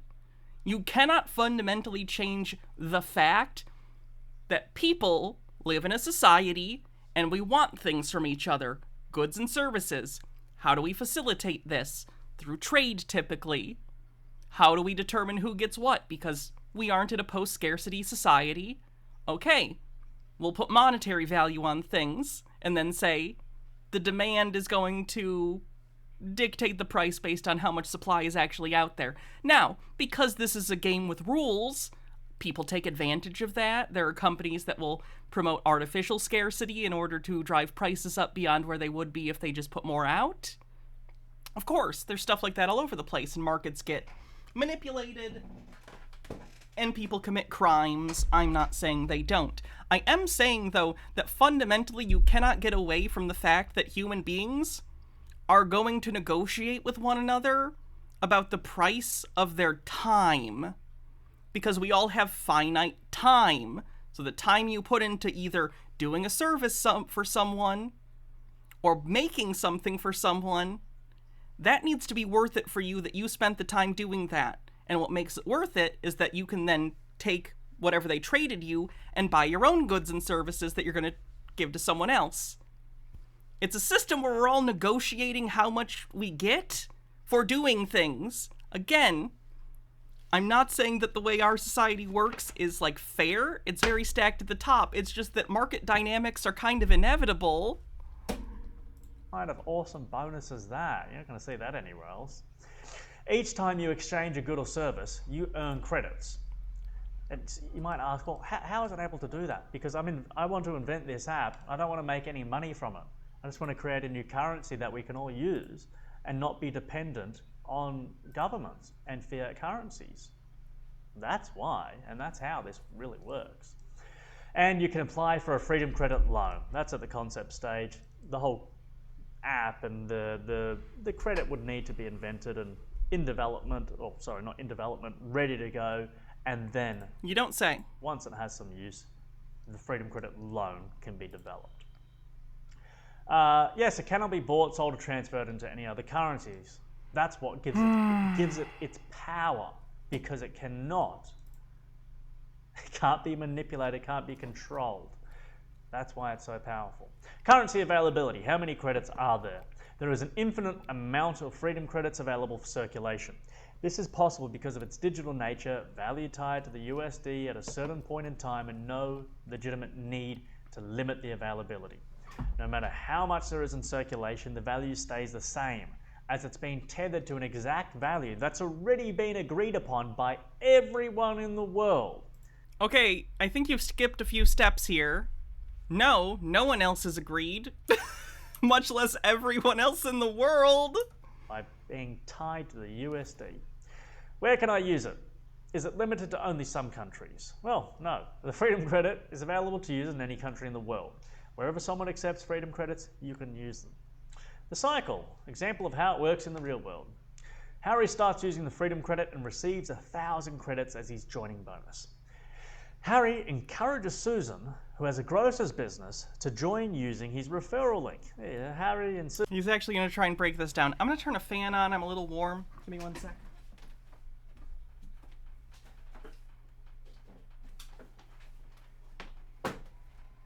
Oh, better.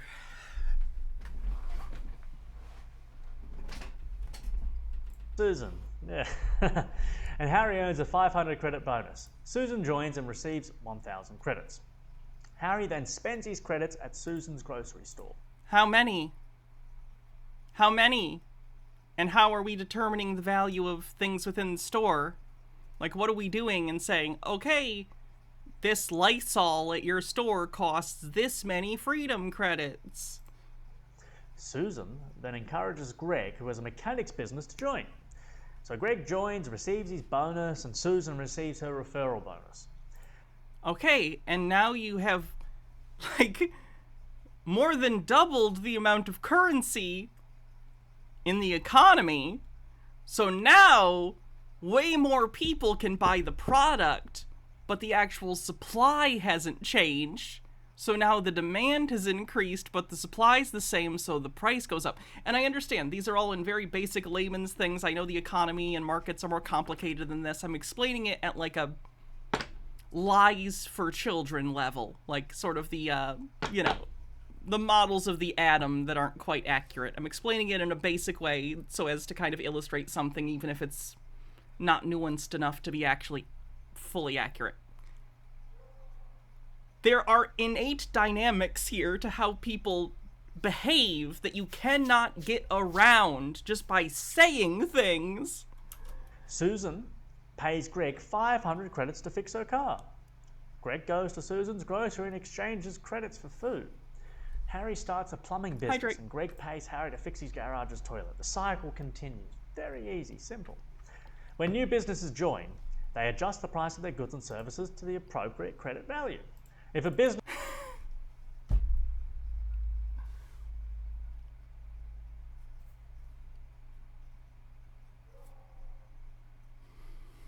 normally sells a motorbike for $3,000, so we are adjusting the value of things. Australian dollars, or in Vietnam, that same equivalent amount would be 47 million. Is that right? 539,348.30 Vietnamese dong. See, that's just madness, isn't it? They now sell it for, instead, in Vietnam at the same shop, right, in Australia, sell it for 2,037.23 freedom credits to be 100% exact. Tax. Why don't I have to pay tax? Nice picture. There is no GST, income, company, or any other taxes on the freedom credit. The freedom credit. Okay, but if you're using them to buy goods and services, then that is a currency, and the governments of the world would go, okay, people are using this to buy goods and services, so that's a currency, and they would tax it as such. Like Bitcoin and other cryptos got away for a while, because it takes, regulation a while to catch up with technology sometimes, or society in general. But eventually they go, oh yeah, that's something people see value in and use to buy goods and services, so it's at least a commodity, if not a currency, and they started taxing it as such. Same thing here. Doesn't matter, no one's going to use this, but if they did and it was used in the way he's talking about, all of a sudden, okay, people agree this is valuable, we're taxing it. Because that's literally the point of taxes. Credit has no affiliation to national fiat currencies or governments. Thus, it works under a different jurisdiction.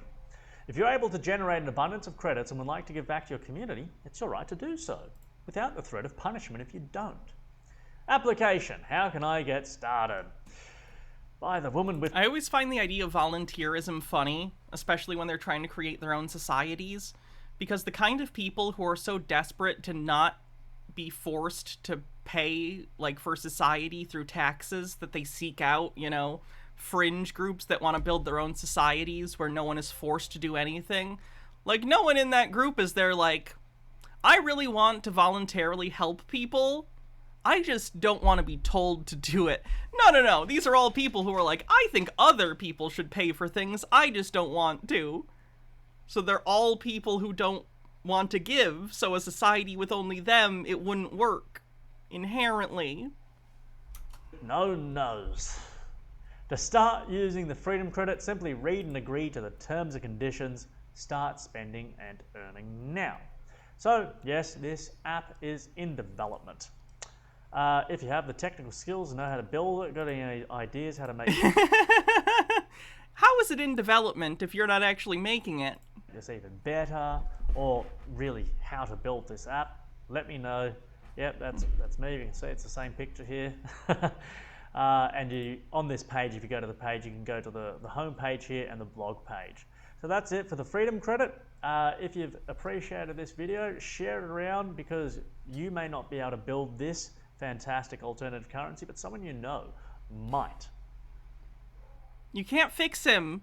No one can fix him. Don't try and fix people. Not worth. Doesn't work.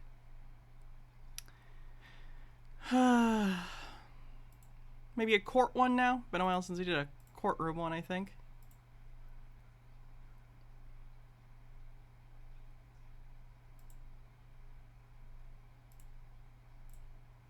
Addressing the gentleman using the iPad, you need to unmute your device, and if you would please give me your name so that I can, so that I know who I'm talking to. Get that judge some Vicks Vapor Rub. Unmute the iPad.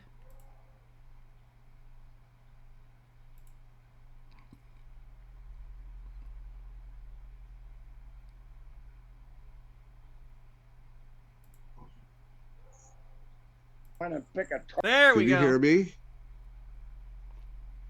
Yeah, I hear you now. Okay. Can you? I'm deaf. First. Can you please tell me what deaf. your name is? My statement's simple. I saw the officer at the light. There was no phone in the hand. Whoa, whoa, whoa, whoa, whoa, whoa! Hey, we're not on that part. What are you doing? And while it was in motion. Yeah, like if he's deaf, then he needs like someone to come. Like courts, you know, they'll help you with that. If you have anything that makes it hard for you to like do a court thing, they'll facilitate that. Like if you're blind or deaf, anything going on that requires, you know, extra accommodation, they'll do that. Yeah, he needs captions or an interpreter, for sure. Fully aware that he was sitting to profile someone and pick a target out right at the light. The cop is lying, okay? We're not stupid, all right? You can actually, a lot of computers these days have auto caption things too. Like, I have that on my computer. You might see it pop up sometimes. It'll just listen to whatever's going through your computer's audio and it'll auto caption it for you. You got people at the first of the month trying to get their quota done for the month. Cop lied. They always stays there behind in the alley behind Burger King. He was there for 30 seconds or longer, and I saw him, okay? He was lying through his teeth. Bottom line. I understand what you're saying, Mr. Duck Sauce. In general, I'm in favor of Zoom court, though.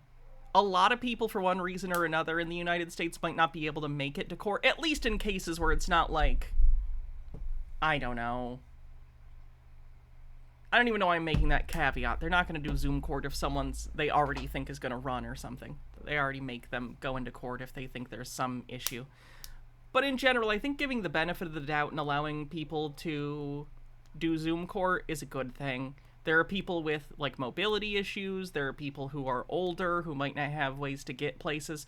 In the United States, public transportation just is not a thing in most places. So I think it does more good than harm, but I do understand it adds its own set of struggles and problems within the judicial system. But I think it does more good than harm in most cases. He was looking for a target, trying to figure out who's suspended and whatnot. I didn't even know I was suspended. I was on my way to the store to get coffee. You said it, okay, there was no cell phone in my hand. What he may have saw was the phone slip the seat when I come to a stop. A phone fell off the seat. I picked it up, put it in between my legs while we were stopped, and I saw him behind Burger King, okay? He was staging there for 30 seconds or longer before the light even turned green. Okay, I watched him.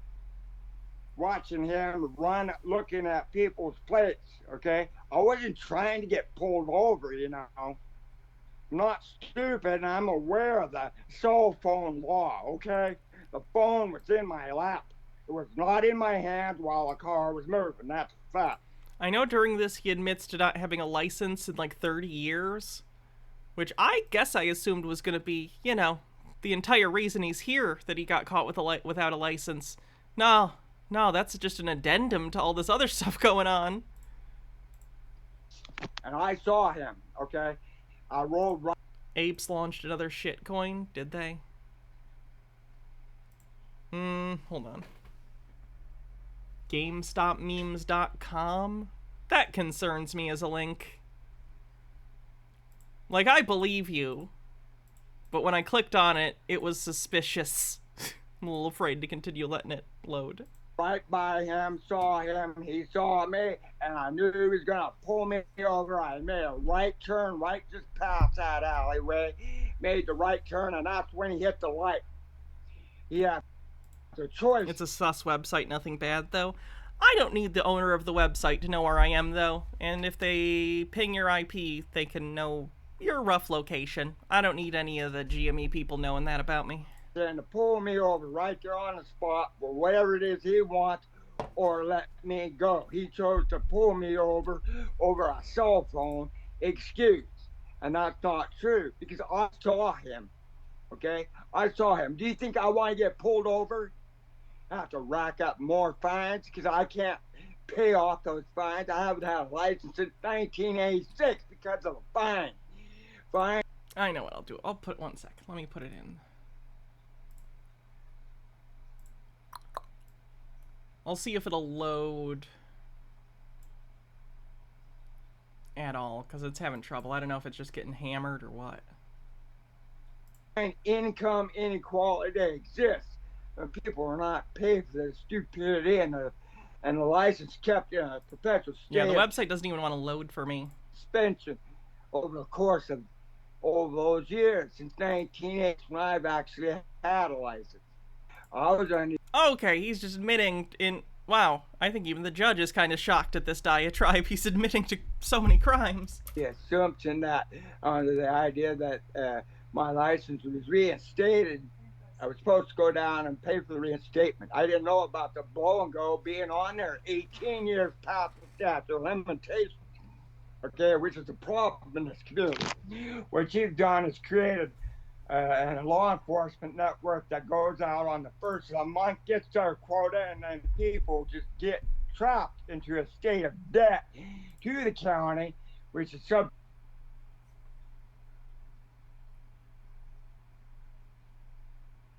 You know, I saw the cop there. I wasn't trying to get pulled over. I genuinely feel bad for this guy. Like, he's got a lot going on. I mean, that you're being honest. Okay? Like, he seems desperate. Record. Most cops in this town know who I am. Don't get me wrong, he still needs to get a license and stuff. But... And look.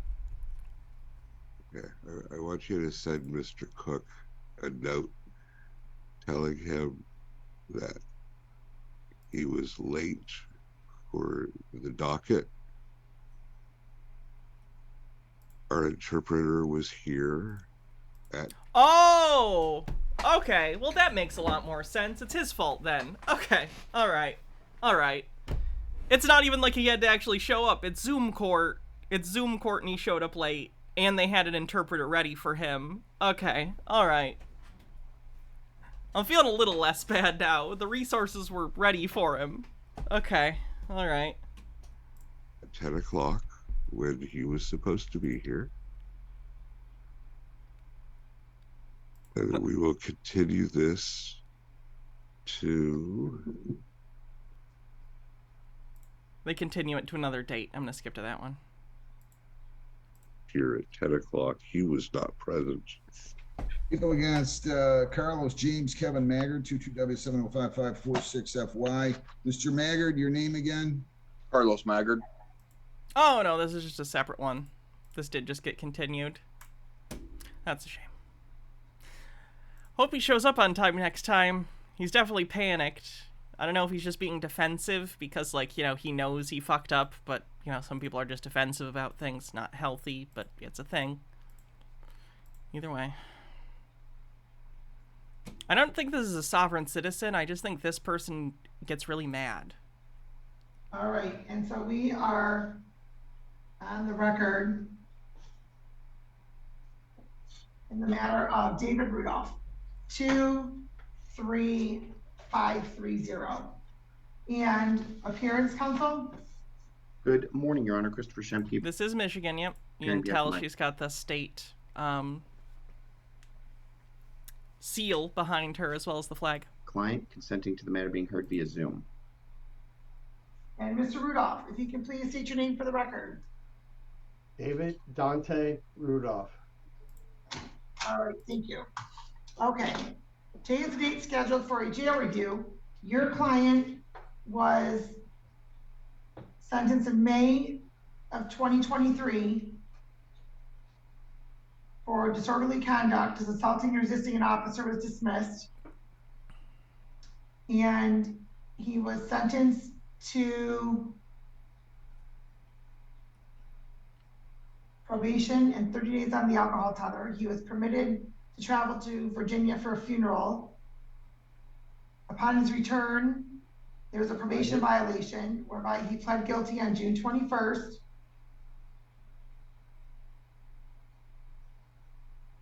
The court sentenced Mr. Rudolph to 5 days jail, suspended that jail pending a jail review on August 28th. On August 21st, we held the jail review and adjourned it to October 23rd, whereby we were at the Court to Schools program. So we thought it appropriate to set it for today's date instead of the Court to Schools program. And so today is the date scheduled for the jail review. And Mr. Shemke? Your Honor, I've had an opportunity to review the jail review. I saw the recommendations. I'd ask they be adopted. Nothing further from the defense. And so, Mr. Rudolph, did you go test on October 19th as Ms. Shaw had instructed you to do? Your Honor, it was an oversight.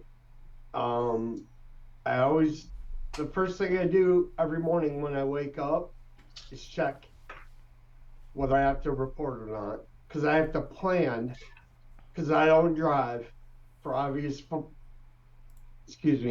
reasons. Oh, he almost said fuck in front of the judge. It was an oversight. I understand that. Don't say fuck to the judge, just so everyone knows. And that was the one. Tested. Excuse me, please, just one moment. I All right, understand that October 17th was an oversight. I understand that, sir, which is why Ms. Shaw advised you to test on October 19th. Did you go test on October 19th? Yes, in Lincoln Park on 4th Street. Okay. I filled out the paperwork accordingly. If you don't have it, it's not my fault. I have a receipt. I paid $25 to pee in a bottle. Sir, I didn't say I didn't have it. I'm just trying to make a record. So I was asking if you went to test on October 19th. I'm assuming he's going to jail today. Right.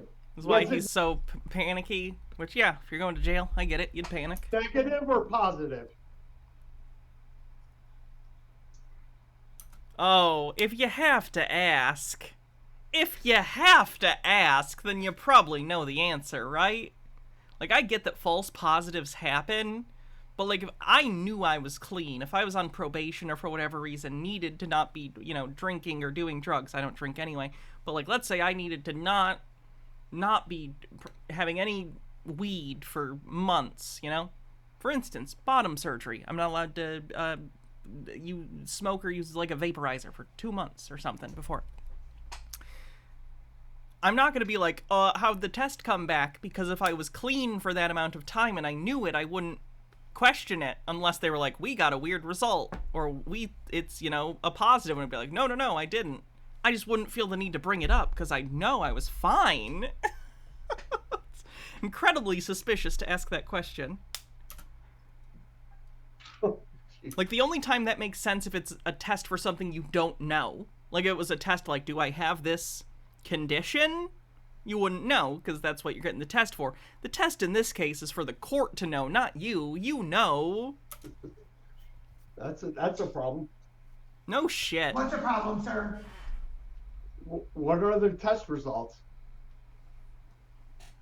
I'm looking in the file, sir. I'm sure they're negative, Yeah, you sound like it. as all of them have been.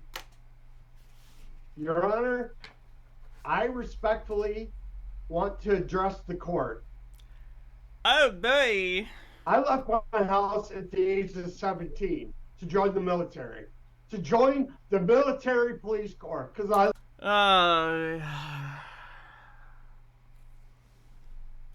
love law, I love order.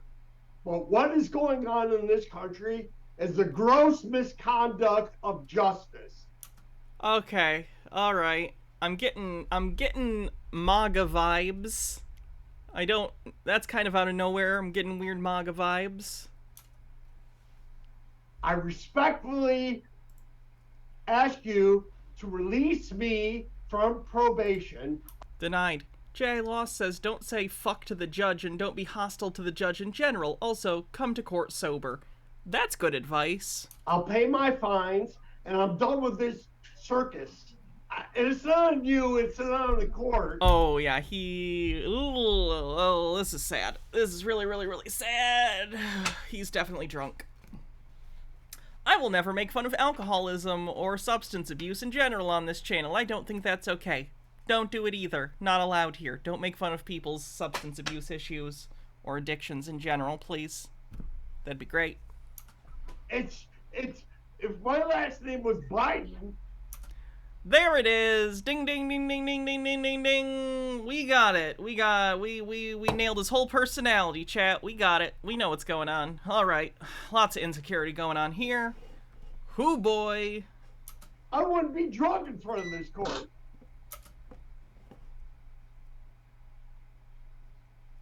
Hunter Biden got charged and then got charged again for violating probation, which is literally what you're in trouble for right now. So literally no, Hunter Biden was arrested, was charged, got probation, and then violated that probation, which is the same thing you're doing. You could not have picked a worse example. Everyone knows it. If my last name is Trump, I'd be on a cross.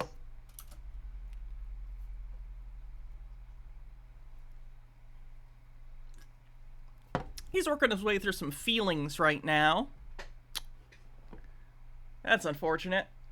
It's just a grown adult temper tantrum.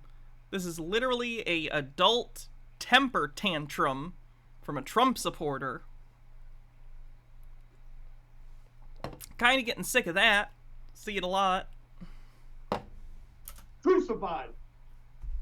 And that's the only person that cares about this country. Because the Definitely not a cult, by the way. Definitely not a cult. Democrats and half the Republicans want to roll this. I think the judge is, like she's clearly very uncomfortable right now, but also I feel like she maybe wants to laugh a little bit, like, holy shit, this is one of the most unhinged things I've ever seen in my life. We are not doing bingo, Cassafel. This country under the ground. And I've seen too many brothers and sisters die for this. Where? In Afghanistan? Did Democrats, like, kill your comrades? Like, what the fuck are you talking about? What are you talking about? And that's all I have to say. Whatever you want to do to me, I don't care. I can... What's the balance of my... I'm not asking you to do it, but I've done it, plus 10. This just feels like so typical of, like, he's blaming all of his problems, he's scapegoating, and conspiratorial thinking often involves scapegoating because there's a factor in some conspiratorial thinking that involves not being able to psychologically deal with the fact that sometimes your problems are your own fault. That's life. A lot of the times your problems are your own fault. Not always. We all exist within the context of the world we live in. Sometimes you just get dealt a bad hand. But there's also a lot of situations where you do something and there's consequences. That sucks. You take a hit to the ego for that. That happens. But some people can't psychologically deal with this. So instead, Their problems are never their own fault. Of course not. It's whoever they decide to become the center of the conspiracy that dictates their life. Oh, something's going wrong? Who is it? Oh, it's this group or that group, you know? In this case, he thinks it's Democrats. And yet he continually, I assume, has voted for people that probably haven't helped him. For instance, he's talking about, like, losing friends in war. Okay, gonna assume you're talking about wars in the Middle East. Which presidents were in power when we started doing Middle East things? Like George Bush Sr., George Bush Jr. I get it. A lot of that shit was bipartisan bullshit from post 9/11 America, at least with Bush Jr. But blaming Democrats is weird when they weren't even the primary ones leading the charge. Don't get me wrong, they were absolutely complicit. But to act as though it's primarily the fault of Democrats is ahistorical. That's bizarre. That's a cope. That's a severe cope.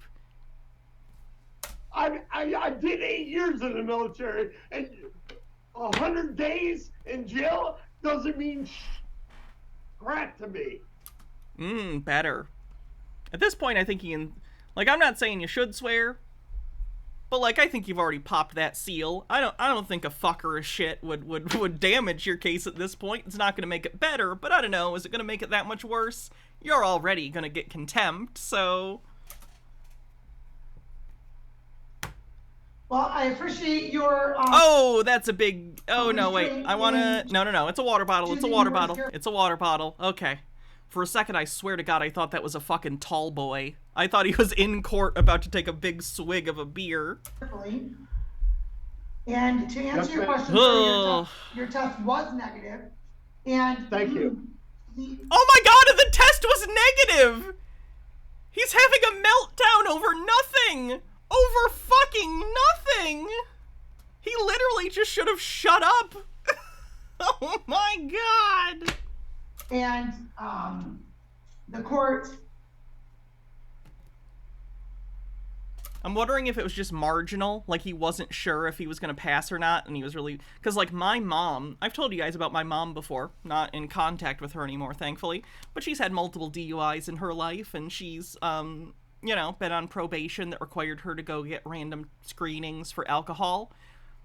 She would just, you know, plan around it, and it's supposed to be random, but you can assume, generally, oh, they tested me today? They're not going to call me in tomorrow to test me. So then she'd drink. She'd drink when she felt it was safe, you know? And if she wasn't, maybe she'd be like, oh, whoopsie, I was supposed to come in today.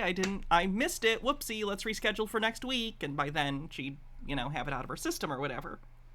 So I'm wondering if it's a situation like that. Please let me go. That's all I want. I won't step foot in line anymore. I'll pay you the couple $100 I owe you. Please leave me alone. That's all I ask. That's why I live in Monroe. Because I don't want to see anyone.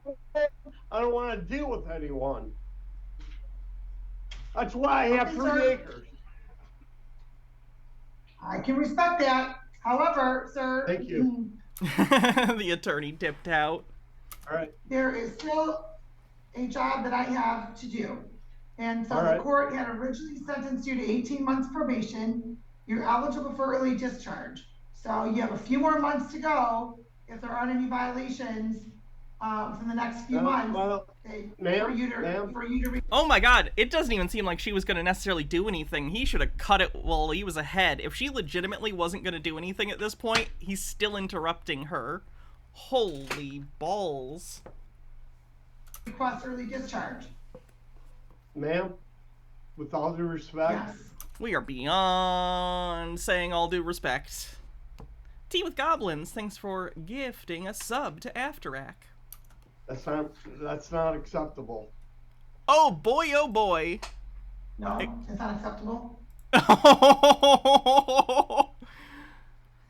think she's about to go off. No, it's not. Okay. I've earned the right to do what I want to do. And I've read the rights. The balance. So if I don't, comply, what's going to happen? You'll go to jail. Like, yes, our right-wing MAGA people genuinely don't understand that laws apply to them? Like, they seem so surprised every time. Like, do they think that, like, oh, no, these are for other people. Wait, they apply to me? What? Starry Beauty says, I can't help but notice so many of these soft-sit nut jobs are in Michigan. Unfortunate to know I live among these nut jobs. Some of that's a, I don't know what to call it. An availability bias? Survivorship bias, in this case, I guess. Michigan does a lot of Zoom court, and that Zoom court is usually often put online. It's kind of like the Florida man thing. It's not so much that people in Florida are all crazy, though there's, you know, a bit of that for sure. It's that Florida makes all of their criminal records public. So when you see weird stories of, like, Florida man kidnaps alligator and keeps it in neighbor's pool, you're hearing about that because crazy things that happen in Florida are public record, and news organizations can pick up on it. Michigan, again, does a lot of Zoom court, and post them online. So when you see this kind of thing, it's often from Michigan because that's what's available. Other states don't necessarily do this and post it online. Oh, this is the part where my lawyer should speak up. My court-appointed lawyer, even though I paid $5,000 for Longton to represent me, and then he drops me because he's a shill. Oh no! Oh no!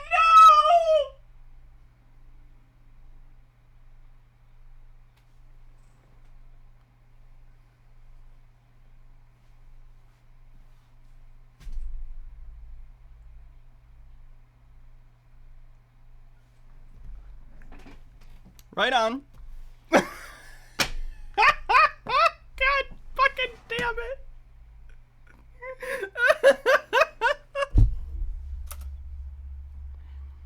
Shemke, got anything to say? He's yelling at his lawyer! Got anything to say, Shemke, you fuck?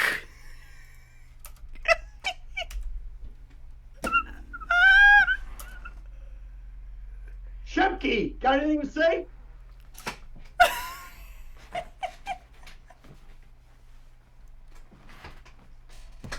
I'm curious too, Shemke. How do you think your client's doing? Terradona says, welp, his ship is sunk. Oh yeah, it's been under the water for a while. He's just poking extra holes for good measure.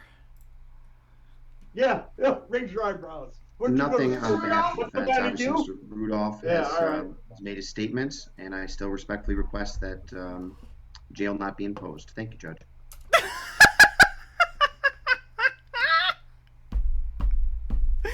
Yeah, he's doing his best to be a zealous advocate given the situation. I respect it. Shmemke, are you a shill? Reveal thine intentions, you cur! I bite my thumb at thee, sir. Your father is a goodly rotten apple. Shemke, got anything to say? Do you bite your thumb at me, sir? I do. Yeah, raise your eyebrows. Nothing on behalf of the defense. Obviously, do? Mr. Rudolph Yeah, has, all right. has made his statements, and I still respectfully request that jail not be imposed. Thank you, Judge. Good job, Shemke. Keeping it professional. I respect that. Good for you. Thank you. Mr. Rudolph, you absolutely have the right to behave as you want to behave within the confines of the law and within the confines of this court's order regarding probation based upon the events that occurred on March 18th, which is why you're in front of this court. Oh, because Sir, ma'am, I don't mean to. Excuse I don't. me, Mr. Rudolph, Mr. All right, Rudolph, so- please. I allowed you to say your piece. Like, at this point, I'm wondering if the injury he sustained during his tour in combat, if it somehow affected him in a way that makes him really angry, and I'm not just talking about like PTSD and psychological effects, which of course can be a huge factor and cause people to behave in all sorts of ways that appear to others to be irrational but are deeply rooted in like trauma that they've suffered. But I'm also wondering, like, it looks like he was injured in a way, it looks like he has a head injury. So I am wondering if he had some sort of situation where it has exacerbated something where he has poor impulse control. I'm not saying that's the case. I'm just wondering. So please That's been. refrain from interrupting the court while I am speaking. He was a military cop. However, I believe, I don't, it appears that he has an injury from his time in the service. I think he's missing one of his eyes. And the fact that he was in the military in the first place means he wasn't born with only one eye. It was an injury that was most likely sustained while in the service.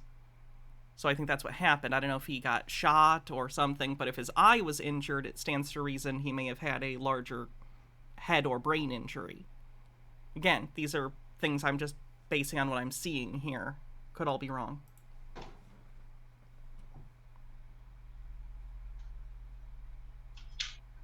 With the exception of your use of alcohol on your trip that this court gave you permission to attend for a funeral for one of your comrades, if I recall correctly. Other than that, you haven't had any other violations. So the recommendation is for the jail review to be adjourned, to not impose the jail at this time. So that's what the court's going to do. I will also, sir, remind you that when you have your appointment with your probation officer, that is also an extension of the court. I can appreciate that it seems like she's trying to do her best to accommodate, considering he clearly has trauma response going on. I'm not saying that doesn't make him culpable for some of his really out there views. He's clearly a conspiracy theorist and stuff. But, like, often conspiracy theories and people who harm others, the reason they're doing that is they have their own psychological things going on that they haven't dealt with and are coping with in really unhealthy ways. So that's kind of the gray area we live in. People do bad things, sometimes just for no reason, really. But a lot of the time, most of the time, the reason I think people behave in really bad ways, they have psychological traumas and things that they haven't dealt with. It sucks. So, appropriate behavior and language. Oh yeah, she's being incredibly lenient. Expected. Which I get in this case. I don't mean to. Just one moment, please. Please let me finish. I'm raising my hand like I'm in grade school. Go ahead, ma'am.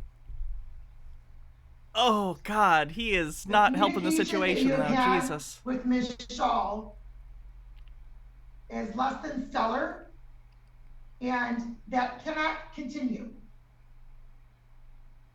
The staff here do not need to be subjected to the language and types of communication that Ms. Shaw was subjected to. Yes, Mr. Rudolph. Mr. Rudolph, yes, did you understand what?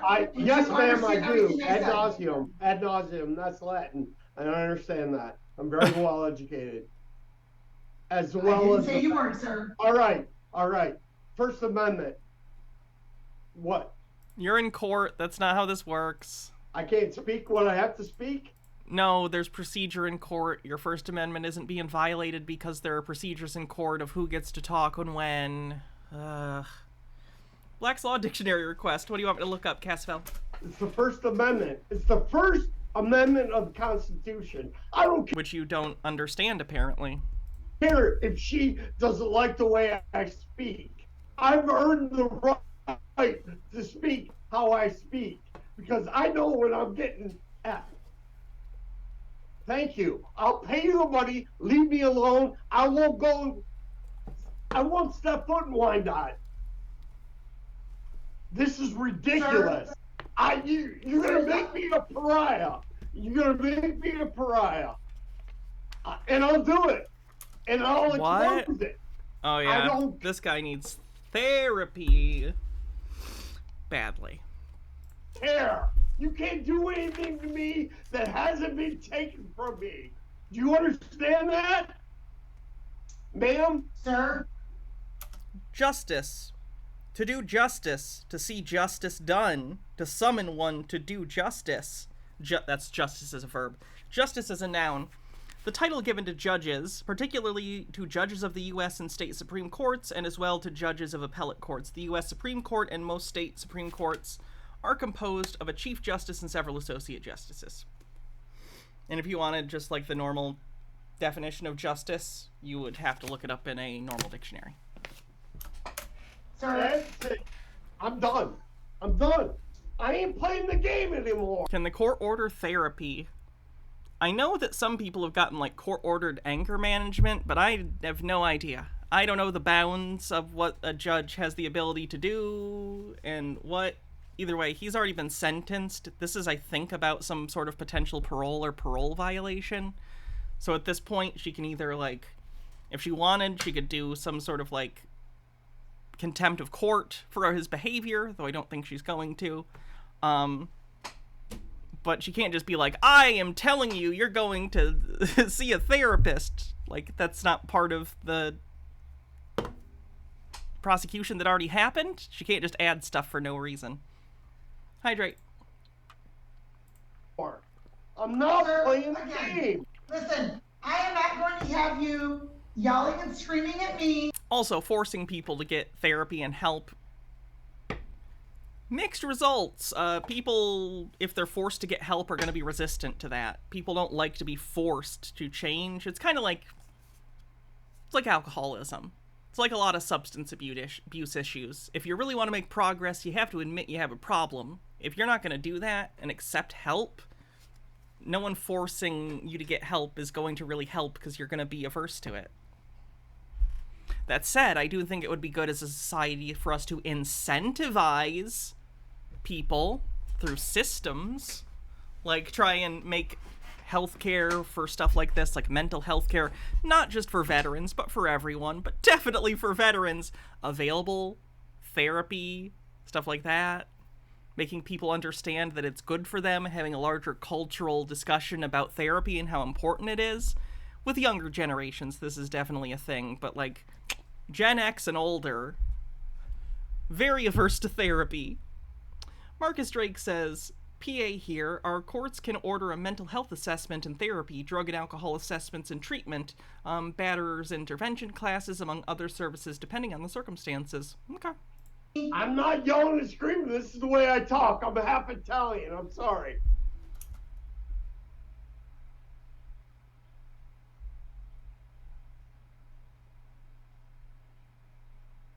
Mamma mia. Okay. Well, let me also state this, sir.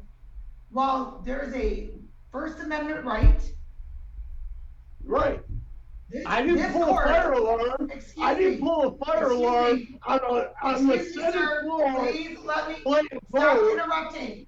I'm sorry, but I yield the time to Mrs. DeSanto. Please. Excuse me.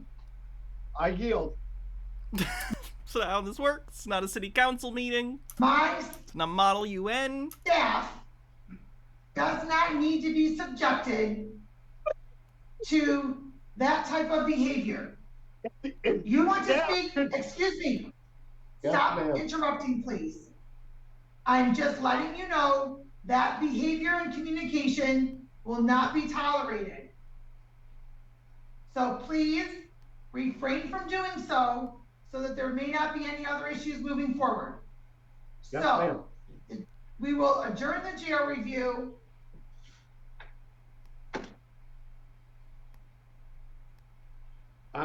Can I? No!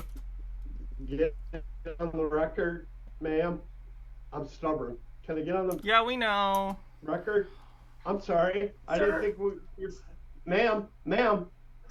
Just I'm excuse raising me, sir. my Just, hand. sir, I have a we are question. done.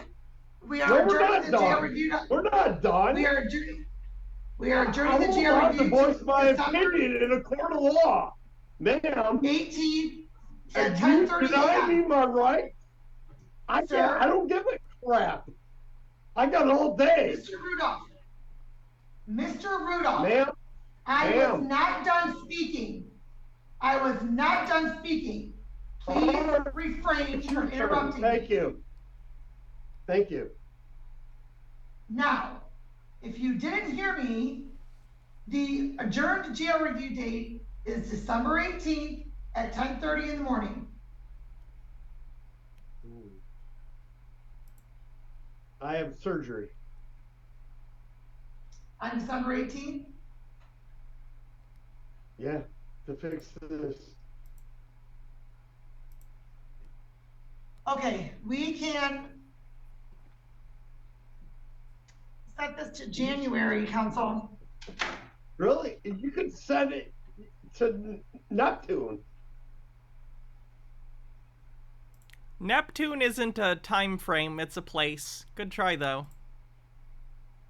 Are you on the docket on January 8th, Mr. Shunke? I'm sorry, what was the question, Judge? January 8th, are you on the docket? January 8th, I'll look. Your One moment, Honor? please. Your Honor, I want Mr. Shepke's job because he doesn't have to say anything. No, Judge, I'm not available on January 8th, and I did say something on your behalf, Mr. Rudolph. I was trying to make it so that you wouldn't go into custody. You seemed like you wanted to have something to I'm say. not I've afraid. advised you of your right to remain silent. I'm not afraid of that. Okay. He might need a competency evaluation. I'm kind of surprised we've gotten this far. Like, he clearly went through a whole either plea or trial and stuff. Whether it was a trial or a plea deal, I don't know. How has he not already been evaluated? Like, this is to the point where it's like, Advised you of Yeah, your rights. I'll pay the fine. Leave me alone. I respect the court. That's the only reason I went into the military.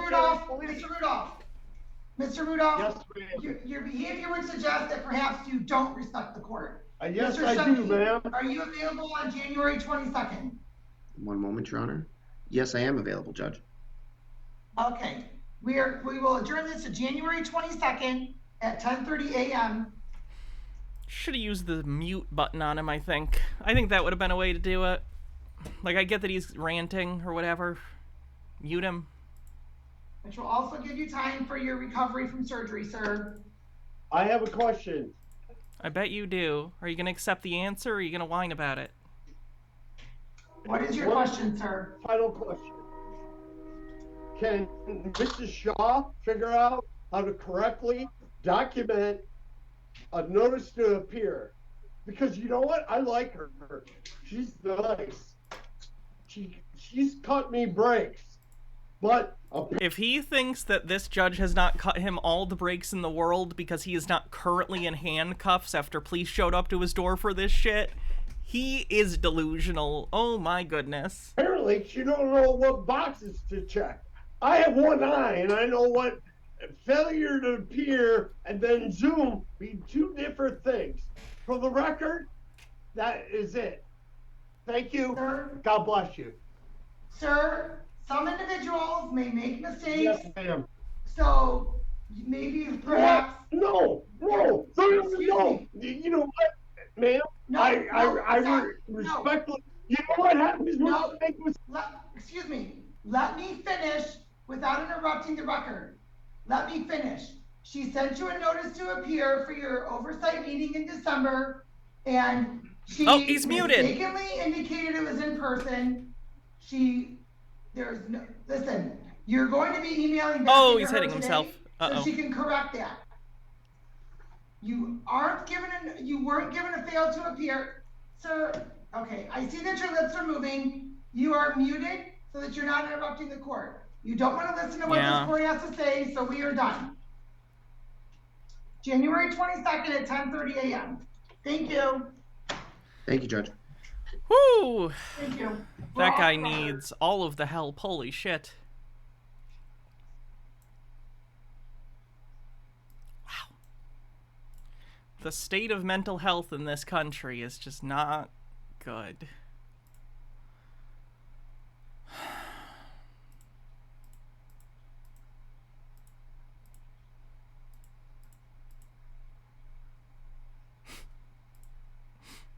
Again, this is not quite Sovereign Citizens, but before we go, we are going to do a patron-only live stream after this. We're just going to go around and look at all sorts of weird stuff in the patron-only live show. So if you'd like to be a part of that, there's a link to the Patreon.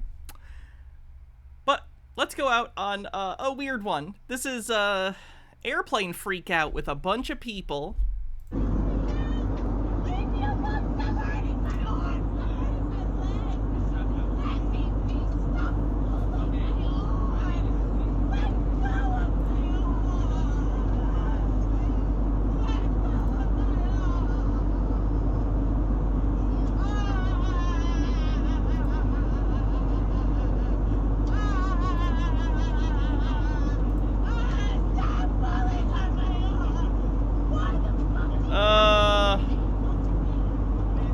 Words chat. It's barely started. You have no idea.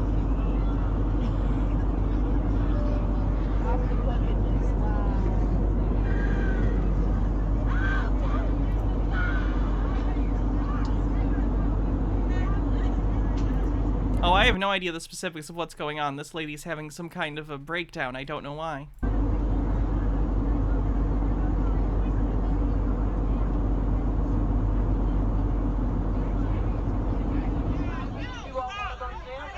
Yes, this is mid-flight. It's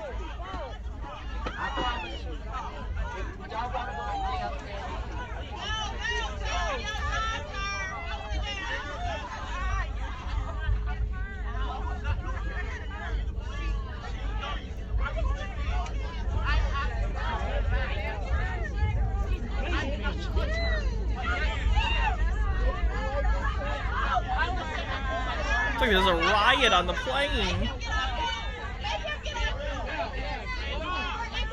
Oh my gosh, she's climbing over the seats! Oh no! Oh no!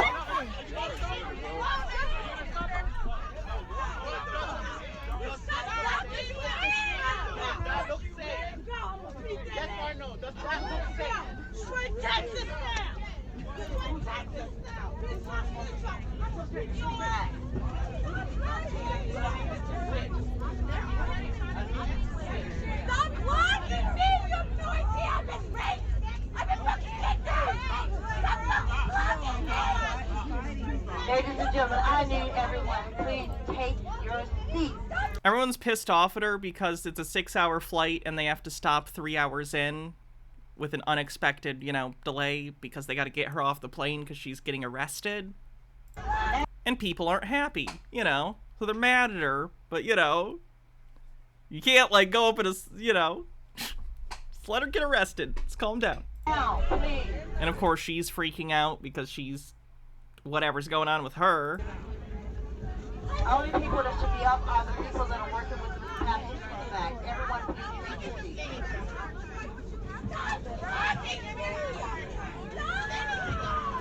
She was fined $40,000 for this. Yeah, I can see that.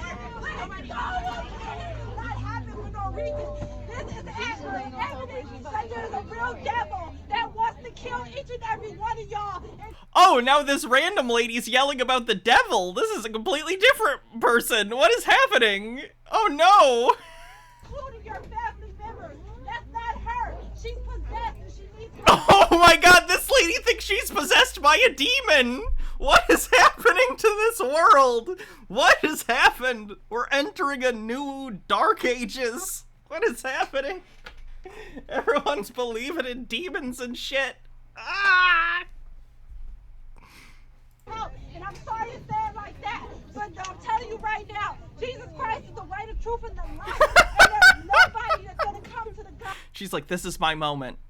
This is my moment to share the light of God with everyone, and they can't do anything because they're trapped on this plane with me. Is this Airplane 2? Not as funny as Airplane 2. God, the Father, without Jesus Christ. And I'm telling you right now, the spirit of peace is the only thing y'all need. To trust him. In the name of Jesus, I command the spirit of peace. And as anybody knows, See, if I was on this plane, there'd be a next shot of just the most unhinged lady cackling for no reason, and it would be me. I'd be, if I was on a plane and this was happening, I would be dying laughing. I'd be like, what is this? Am I getting punked? Like, this feels so on the nose.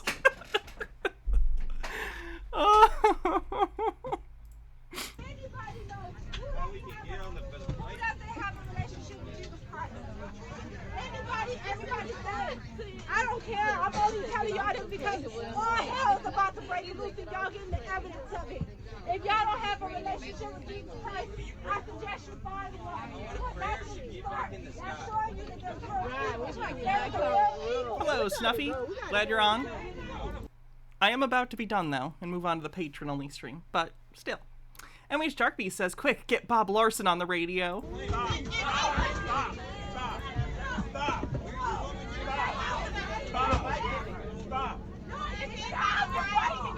You're fighting me. Stop fighting me.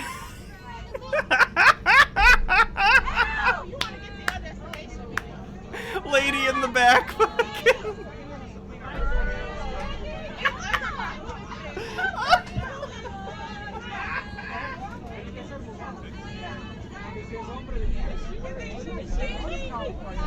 Ain't nobody scared. Let her go. Let her go.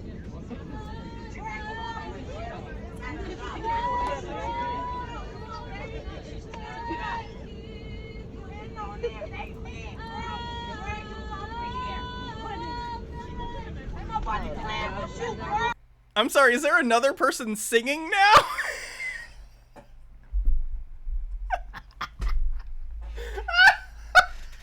I mean, if we're all going crazy, let's do it. Why not? Fuck it.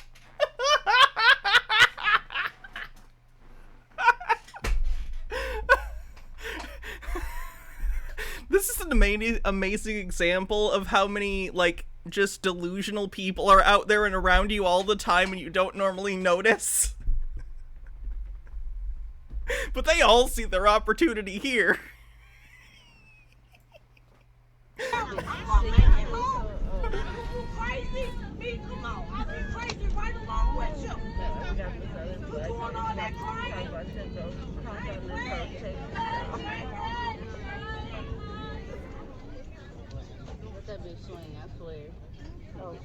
Oh good, they landed.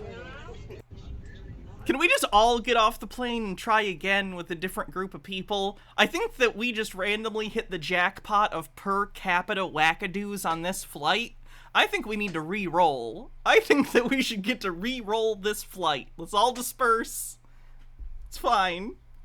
Stromboli says, this is why we all need to be as prepped as Dale. Oh god. Shisha! Pocket sand! Oh. It's a pro strat.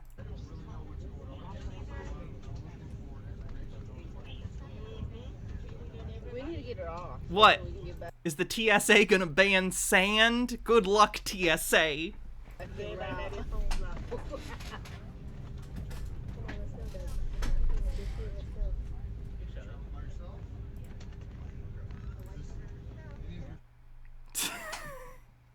What in the world? Okay. Well, thanks everyone for coming to hang out during this very strange stream. I'm gonna do the patron only stream. So if you're a patron, I will see you in 10 minutes or so. If you are not, I will see you on the next stream, hopefully.